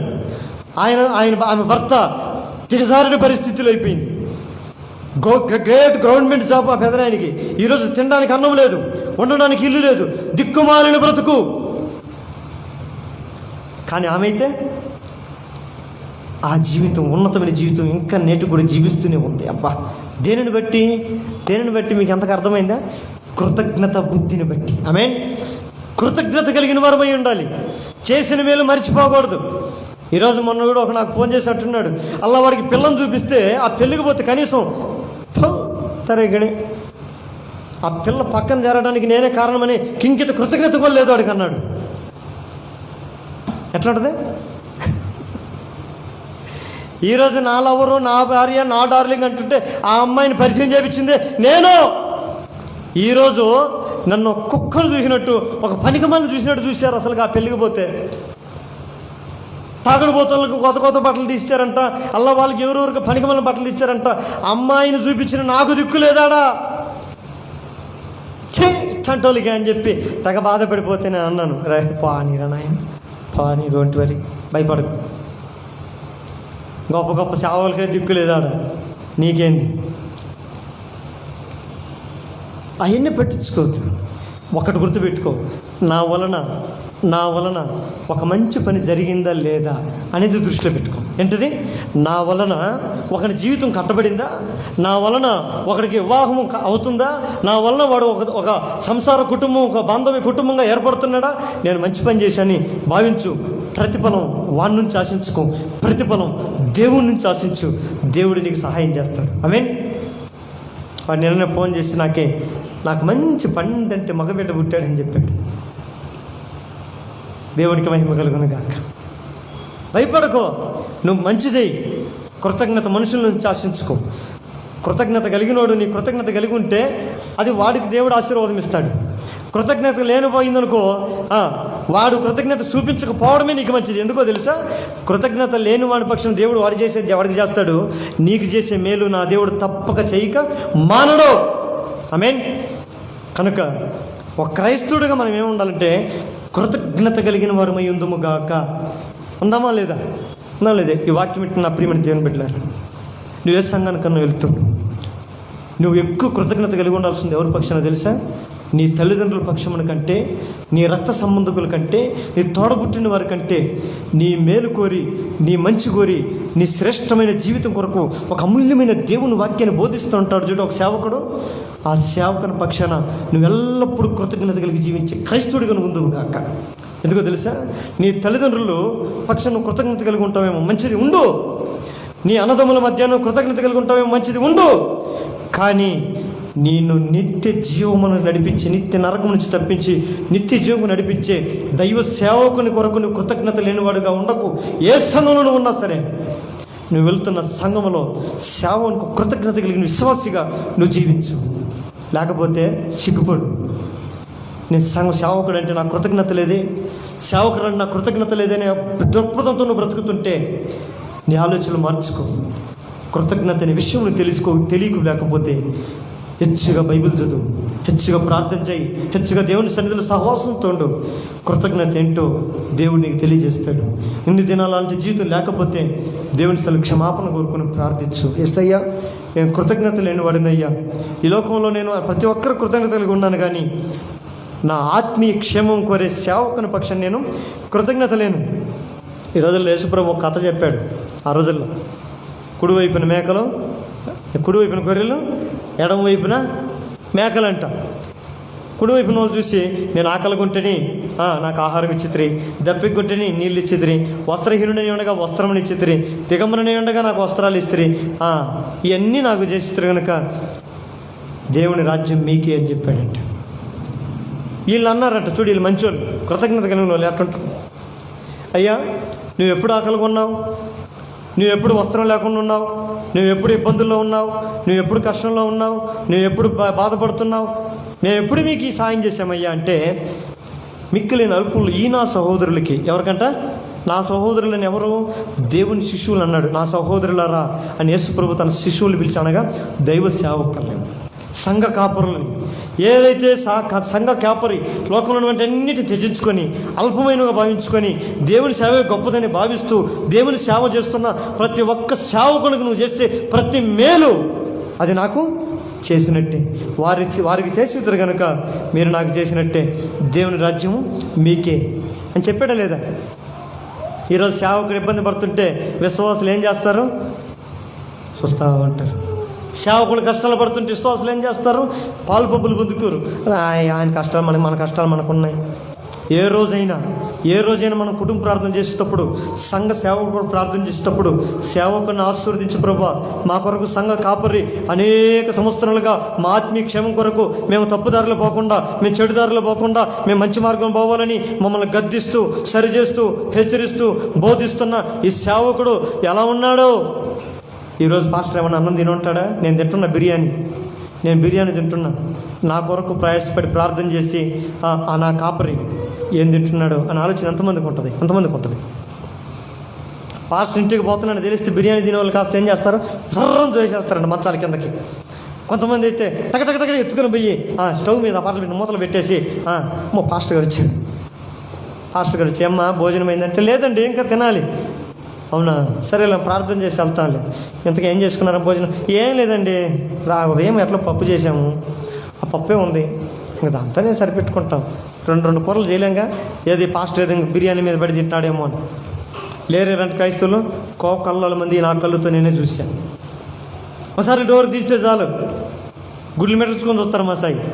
పిలవడానికి కూడా నోరు రాదు ఒకసారి. అలా అని చెప్పి దానికి ఏమైనా ఆశపడతారా? దానికి ఆకర్షిస్తామా? చూడండి, కృతజ్ఞత లేని జీవితం బహు ప్రమాదకరం. కృతజ్ఞత లేనివాడు ఎప్పుడు దేవుని చిత్తాన్ని నిర్వర్తించలేడు. చెప్తాను కదా, తెస్సలోనికీయులకు రాసిన పత్రికలో ఏముంది? ప్రతి విషయంలో కృతజ్ఞతలు చెల్లించుట అది పరలోకముందన్న దేవుని చిత్తము. దేవుని చిత్తమును జరిగించేవాడేవైతే ఈ లోకంలో ఏముంటావు? నీవు అప్పగింపబడిన సేవకుని పక్షమును కృతజ్ఞత కలిగి ఉంటావు. కృతజ్ఞత లేని జీవితం నీలో ఉంటే ఏమంటారు? అదే సామెత అంటారు, విశ్వాసం లేని కుక్క. అసలు అది తప్పు మాట, నేను ఒప్పుకోను ఆ మాటకి. ఎందుకంటే విశ్వాసానికి మారు పేరే కుక్క. కొంతమంది ఆ కోపంలో ఏమైనా చేతగాక నీతి లేని కుక్క, విశ్వాసం లేని కుక్క అంటారు. తప్పది. విశ్వాసం కావాలంటే కుక్కను చూసి నేర్చుకోవాలి. అది ఎట్లుంటుందో అది బిస్కెట్, ఒకసారి ఒక బిస్కెట్ వేసామంటే గుర్తుపెట్టుకో ఉంటుంది. ఇంకా ఆ రోడ్లు ఎప్పుడన్నా పోను, అది నేను గుర్తుపెట్టుకొని తోక ఊపుతా వస్తుంది నీ గడికి. కృతజ్ఞత ఏంటో దాన్ని చూసి నేర్చుకోవాలి. కృతజ్ఞత కుక్కలను చూసి జంతువులను చూసి కాదు, కృతజ్ఞత ఏంటో క్రైస్తవులు చూసి ఈ లోకం నేర్చుకుందరుగా అక్క. ఆమేన్. క్రైస్తవులకి ఇదేముండాలా? కృతజ్ఞత ఉండాలి. కుక్కలకు ఉండేది కాదు ఇది. కృతజ్ఞత అనేది క్రైస్తవులకు ఉండే స్వభావం, క్రైస్తవులకు ఉండే గుణం. ఇది నరాల్లో రక్తంలో జీర్ణించుకోబోయి ఉంటుంది. అదే రక్తంలో? యేసు రక్తంతో కడగబడిన విశ్వాసకు ఉండే స్వభావం ఈ కృతజ్ఞత. ఆమేన్. ఇది లేకపోతే ఇంకెందుకని క్రైస్తవుని పేరు పెట్టుకుంటాం? నా ప్రియమైన దేవుని జనాంగమా, ఇది లేకపోతే నువ్వు అపాయకరమైన దినాల్లో ఉన్నావు, డేంజర్ జోన్లో ఉన్నావని అర్థం. ఈ రాత్రే నువ్వు ఎవరెవరి పక్షాన కృతజ్ఞత లేవో ఒక లిస్టు చేసుకో. ఎంతమందికి నేను కృతజ్ఞత లేకుండా బ్రతికాను, నాకు సాయం చేసిన వాళ్ళంతా లిస్టు రాసుకో. నీ శక్తి వరకు దేవుడు నీకు అనుగ్రహించిన కృప కొలది నువ్వు కృతజ్ఞతగా వారి పక్షాన బ్రతకటం నేర్చుకోవటానికి సాధన చేయి. దేవుడు నీ పొరపాట్లు క్షమించును గాక. చివరిగా ఇంకా ఏమంటున్నాడంటమ్మా? అపవిత్రులు. ఇంక ఇది చెప్పనవసరం లేదు. అపవిత్రత ఏంటి? మందు తాగడం, గుట్టకాలు తినడం, పానపరాకులు తినడం, పనికిమాలిన ఆలోచనలు చేయడం, పనికిమాలిన సినిమాలు చూడటం, పనికిమాలిన డ్యాన్సులు చూడటం, ఇదంతా మంచిది కాదు. ఏదైతే చేస్తుంది అపవిత్రత. ఈ ఎంతమందిలో లేవు? ఇవన్నీ మనలో ఉన్నాయంటే డేంజర్ జోన్లో ఉన్నట్టే. అపవిత్రమైన దానికి మీరు దూరంగా ఉండుడే.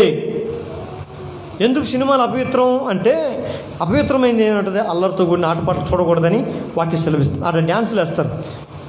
ఈ హీరోయిన్ వీడి పక్కన డ్యాన్స్ చేసుకుని ముద్దు పెట్టుకుంటుంది, ఇంకొక హీరో పక్కన డ్యాన్స్ చేసుకుని వాడు ముద్దు పెట్టుకుంటుంది. ఇది ఏం మెసేజ్ ఇస్తుంది సమాజానికి? ఏమిస్తుంది? మంచిదేనా? అపవిత్రత. ఎక్కడో 4 గోళ్ల మధ్య జరగాల్సినటువంటి కొన్ని కార్యాలను ఈరోజు పెద్ద స్క్రీన్ల మీద చూపిస్తున్నాడు సాతాను. దాన్ని చూసి జనాలు ఏమంటున్నారు? వీడు అంటున్నాడు, వాడు ఫోన్ కావాలి, రే నెట్ అయిపోయింది, ట్రారా సినిమా పెట్టిస్తా, సినిమా చూసుకుంటా పో. ఏం చేస్తున్నావు? అర్ధరాత్రి 2 గంటల వరకు సినిమా చూపిస్తా మామ, సినిమా చూపిస్తా నాన్న, సినిమా చూపిస్తా మామ అని సినిమా వచ్చింది. ఇప్పుడు సినిమా చూపిస్తావా డాడీ అని సినిమాలు రీయాలి. ఇంకా కొడుకులే బిడ్డలకి సినిమాలు చూపించడం అశ్లీలమైనవి. ఒక హీరోయిన్తో హీరో వేసే డ్యాన్సులు అవి మంచియా? అవి మంచి అలవాట్ల? అపవిత్రమైన ప్రతి వాటికి మీరు దూరంగా ఉండండి. అపవిత్రమైన ప్రతి వాటికి మనము దూరంగా బ్రతకాలి. పవిత్రత ఏంటో, పరిశుద్ధత ఏంటో తెలుసుకోవాలి. అది తెలుసుకోవాలంటే ఎవరితో నడవాలి? పరిశుద్ధుడైన దేవునితో మనం ఎప్పుడు సహవాసం ఉండాలి. పరిశుద్ధులైన దేవుని బిడ్డలతో ఉండాలి, సంఘంతో ఉండాలి, సహవాసంతో ఉండాలి, దేవుని సమాజంలో ఉండాలి. అప్పుడు పరిశుద్ధత మనకు అంటుకుంటుంది. అంత మాత్రమే కాదు, ఇంకేంటంటమ్మా? అనురాగరహితులు. అనురాగరహితులు అంటే చూపించిన దానికి మమకారం వల్ల ఉండదు. మనం ఏదైనా ప్రేమ చూపిస్తాము, మళ్ళీ వాళ్ళ ఇంటికి వెళ్ళిన తర్వాత అది వాళ్ళకి నుంచి రాదు. దాన్ని అనురాగరహితులు అంటాం. ఒకప్పుడు మన ఇంటికి చుట్టాలు వస్తారు, బెంగళూరుకి వస్తారనుకోండి, మనం ఏం చేస్తాం? కోళ్ళు కోసి, ఇది కోసి, కుక్కలు కోసి, ఇది కోసి వాళ్ళు బలి చూసుకుంటాం. మా వాళ్ళు వచ్చారు అని ఎంతోగానో వాళ్ళకి ప్రేమను, అనురాగాన్ని పంచుతాం. ఒకరోజు అవసరం బట్టి మనం వాళ్ళ ఇంటికి వెళ్తాం, ఊరికి వెళ్తాం, మనల్ని ఎట చూస్తారు? పనికిమాలిన కొంప మీద పడితే ఎట చూస్తారో అట్ట చూస్తారు. వీళ్ళే ఏమంటారమ్మా? అనురాగరహితులు. ఇవన్నీ ఎప్పుడైనా కదా మనం ఇవన్నీ కొత్తగానే ఉంటాయి, మనకి వింతగా కూడా ఉంటాయి. ఇవన్నీ దేవుడు ఎప్పుడూ పొందుపరిచాడు. అంత్య దినముల్లో అపాయకరమైన దినాలు వస్తాయి. ఆ దినాల్లో మనుషులు ఎలా ఉంటారో ముందుగానే పరిశుద్ధ గ్రంథంలో చూపించాడు. ఇప్పుడు మనల్ని ఏ అయితే ఉన్నాయో ఇవన్నీ బైబిల్లో పొందుపరిచాడు. అయితే ఇవన్నీ మనం లేకుండా చేసుకుంటే మనం ఏడన్నట్టు? డేంజర్ జోన్లో లేకుండా సేఫ్ జోన్లో ఉన్నట్టు. ఇవన్నీ మనలో ఉంటే ఆడున్నట్టు నాయన డేంజర్ జోన్లో ఉన్నట్టే. ఏదో రెడ్ వేలు కొట్టుకుంటూ ఉంటుంది, రెడ్ కొట్టుకుంటూ ఉంటుంది, డేంజర్ లైట్ కొట్టుకుంటూ ఎర్ర లైట్ కొట్టుకుంటూ ఉంటుంది. మంచిది కాదు. ఎర్ర లైట్ కొట్టుకున్నప్పుడు సిగ్నల్ పోతే మంచిదేనా? ఎరా నేను ఎందుకు పోతా? ₹1,00,000 నా బండి, నేను పోతా బుర్ర అనేది అనుకో, అటుపక్క గ్రీన్ లైట్ ఉంటుంది, వాళ్ళు పోతూ ఉంటారు బండిలో. వాడొచ్చి కొట్టుడికి నువ్వు శ్మశానంలో పడతావు పోయి కదా. డేంజర్ జోన్ అంటే ఇవన్నీ అయ్యే కనుక అపవిత్రతకు కానీ అనురాగరహితులను చూపిన దానికి వైద్యం. ఇప్పుడు అనురాగరహితులు మనుషుల మీద కాదు. యేసు ప్రభు లోకానికి వచ్చాడు, మన కొరకు తన ప్రాణమును పెట్టాడు, తన రక్తమును చిందించాడు. ఇప్పుడు దేవుని మీద మనకి ఎలాంటి అనురాగం ఉండాలి? నా కొరకు ప్రాణం పెట్టినాను, యేసయ్య కొరకు నేను ఇంకేం పెట్టగలుగుతున్నాను అనే ఆలోచన క్రైస్తవులో ఉండాలి. అది అనురాగం. పౌలు అంటాడు, ఇదిగో ఇక మీదట మనము మన కొరకే కాకుండా, మన కుటుంబాల కొరకే కాకుండా, మన బిడ్డల కొరకే కాకుండా, మన కొరకు ప్రాణం పెట్టిన యేసు కొరకు జీవించుదుముగాక. ఆమేన్. ఏంటట? ఎవరి కొరకురా? అమూల్య కొరకే జీవించుదును గాక అంటావా? ఏమని కొరకే జీవిస్తానంటావా? లేదు, మా బిడ్డల కోసమే జీవిస్తామంటావా? నీ బిడ్డల కొరకు, నీ కుటుంబం జీవిస్తూ, నీ కొరకు, నా కొరకు, మన కొరకు ప్రాణం పెట్టిన మన యేసయ్య కొరకు మనం జీవించవరం గాక. ఆమేన్. ఇది అనురాగం అంటే. అనురాగరహితులుగా ఉండకూడదు. దేవుడు చూపించిన ప్రేమను మర్చిపోకూడదు. అంత మాత్రమే కాదు, ఇంకేమంటున్నాడమ్మా? అతి ద్వేషులు, ఇంక చెప్పుకుంటూ చాలా ఉన్నాయి. అపవాదులు, అజితేంద్రులు, క్రూరులు, సజ్జన దేశాలు అంటే ఏంటి? సజ్జన అంటే మంచివారిని తెస్తాయి. ఈ పాస్టర్ చూడు బలి చెప్తాడని మంచివారిని దూషిస్తూ ఉంటారంట. ఇది కూడా మహాపాపం. ఇంకా చెప్పుకుంటూ చాలా ఉన్నాయి. ఇవన్నీ చెప్పుకుంటూ టైం సరిపోతుంది. కానీ అంత్య దినాల్లో అపాయకరం ఇవన్నీ పెట్టుకొని మనం క్రైస్తవులను పేరు పెట్టుకొని లోకంలో జీవిస్తుంటే మనల్ని పట్టుకొని 10 మంది చర్చకు వస్తారా? చెప్పాలా? వస్తారా మూల్య?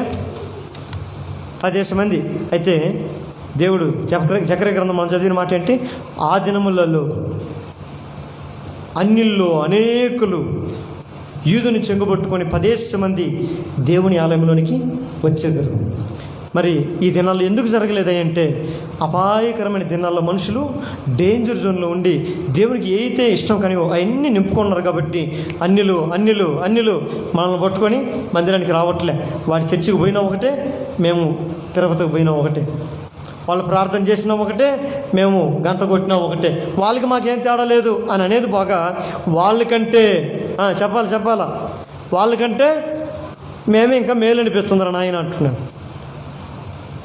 ఈ ధోరణి ఉంది కాబట్టే ఈరోజు సంఘాలు వెలవెలబోతున్నాయి. నా ప్రియమైన జనంగా మోకాళ్ళ మీద కొత్త దేవా, ఈ అంత్య దినాల్లో నేను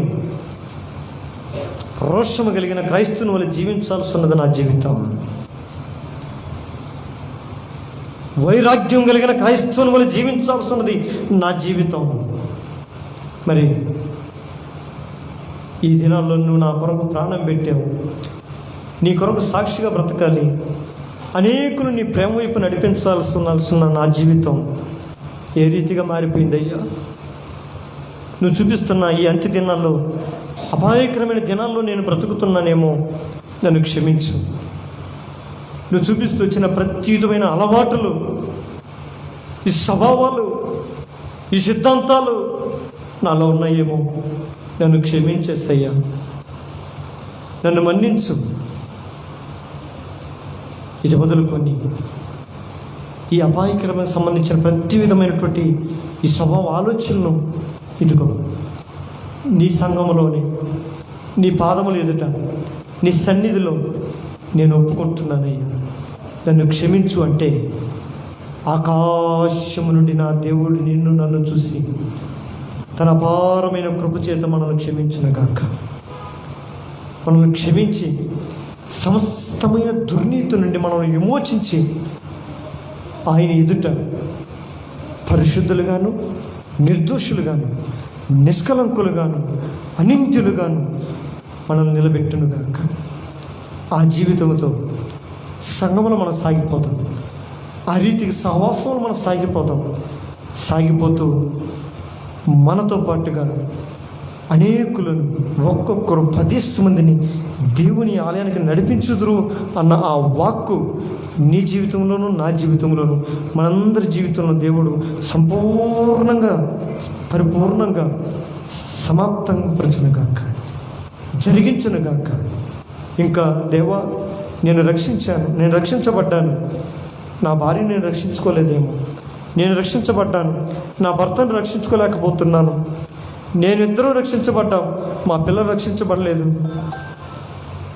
మేము రక్షించబడ్డాం, మా బంధువులు రక్షించబడలేదు. వీళ్ళందరినీ రక్షించాల్సిన బాధ్యత నువ్వు నా మీద పెట్టావు. వీరందరినీ రక్షించాలంటే మొదట నా స్వభావాన్ని మార్చయ్యా, నా జీవితాన్ని మార్చయ్యా, నా బ్రతుకును మార్చయ్యా, మా ఆలోచన మార్చయ్యా అని ప్రార్థన చేస్తే రాబోయే రోజుల్లో ఈ లోకములో దేవుడు ఏ మహిమతో వసిస్తున్నాడో అట్టి మహిమను, అట్టి ప్రభావమును నా ప్రభు ఈ వాక్యం వింటున్న మనందరికీ దేవుడు దయచేయనుగాక. సంఘానికి, సమాజానికి, సేవకుని కుటుంబానికి దేవుడి మనసును దయచేసి అతి త్వర కాలంలోనే త్వరతగితిన ఈ సంఘములో అనేకులు మనం నడిపించే సామర్థ్యత కలిగిన క్రైస్తువుల వలె నా ప్రభు మనల్ని మార్చును గాక. ఆ రీతిగా మనందరం మోకాళ్ళ మీదకి వచ్చి ప్రార్థన చేద్దాం. ప్రభా, ఈ సంఘంలో మేమందరం కూడా ఈ అంత్య దినంలో అపాయకరమైన దినాల్లో ఉన్న ప్రతి ప్రజలను వెలుపులకు నడిపించే పరిపూర్ణమైన పరిశుద్ధత కలిగిన క్రైస్తవులు మీరు మమ్మల్ని మార్చుదురుగా కానీ ప్రార్థన చేసుకుంటాం. ప్రేమ కలిగిన మా తండ్రి, కృప కలిగిన మా దేవ, మీ కనికర సంపూర్ణమైన ప్రేమకు స్తుతులు చెల్లిస్తాం.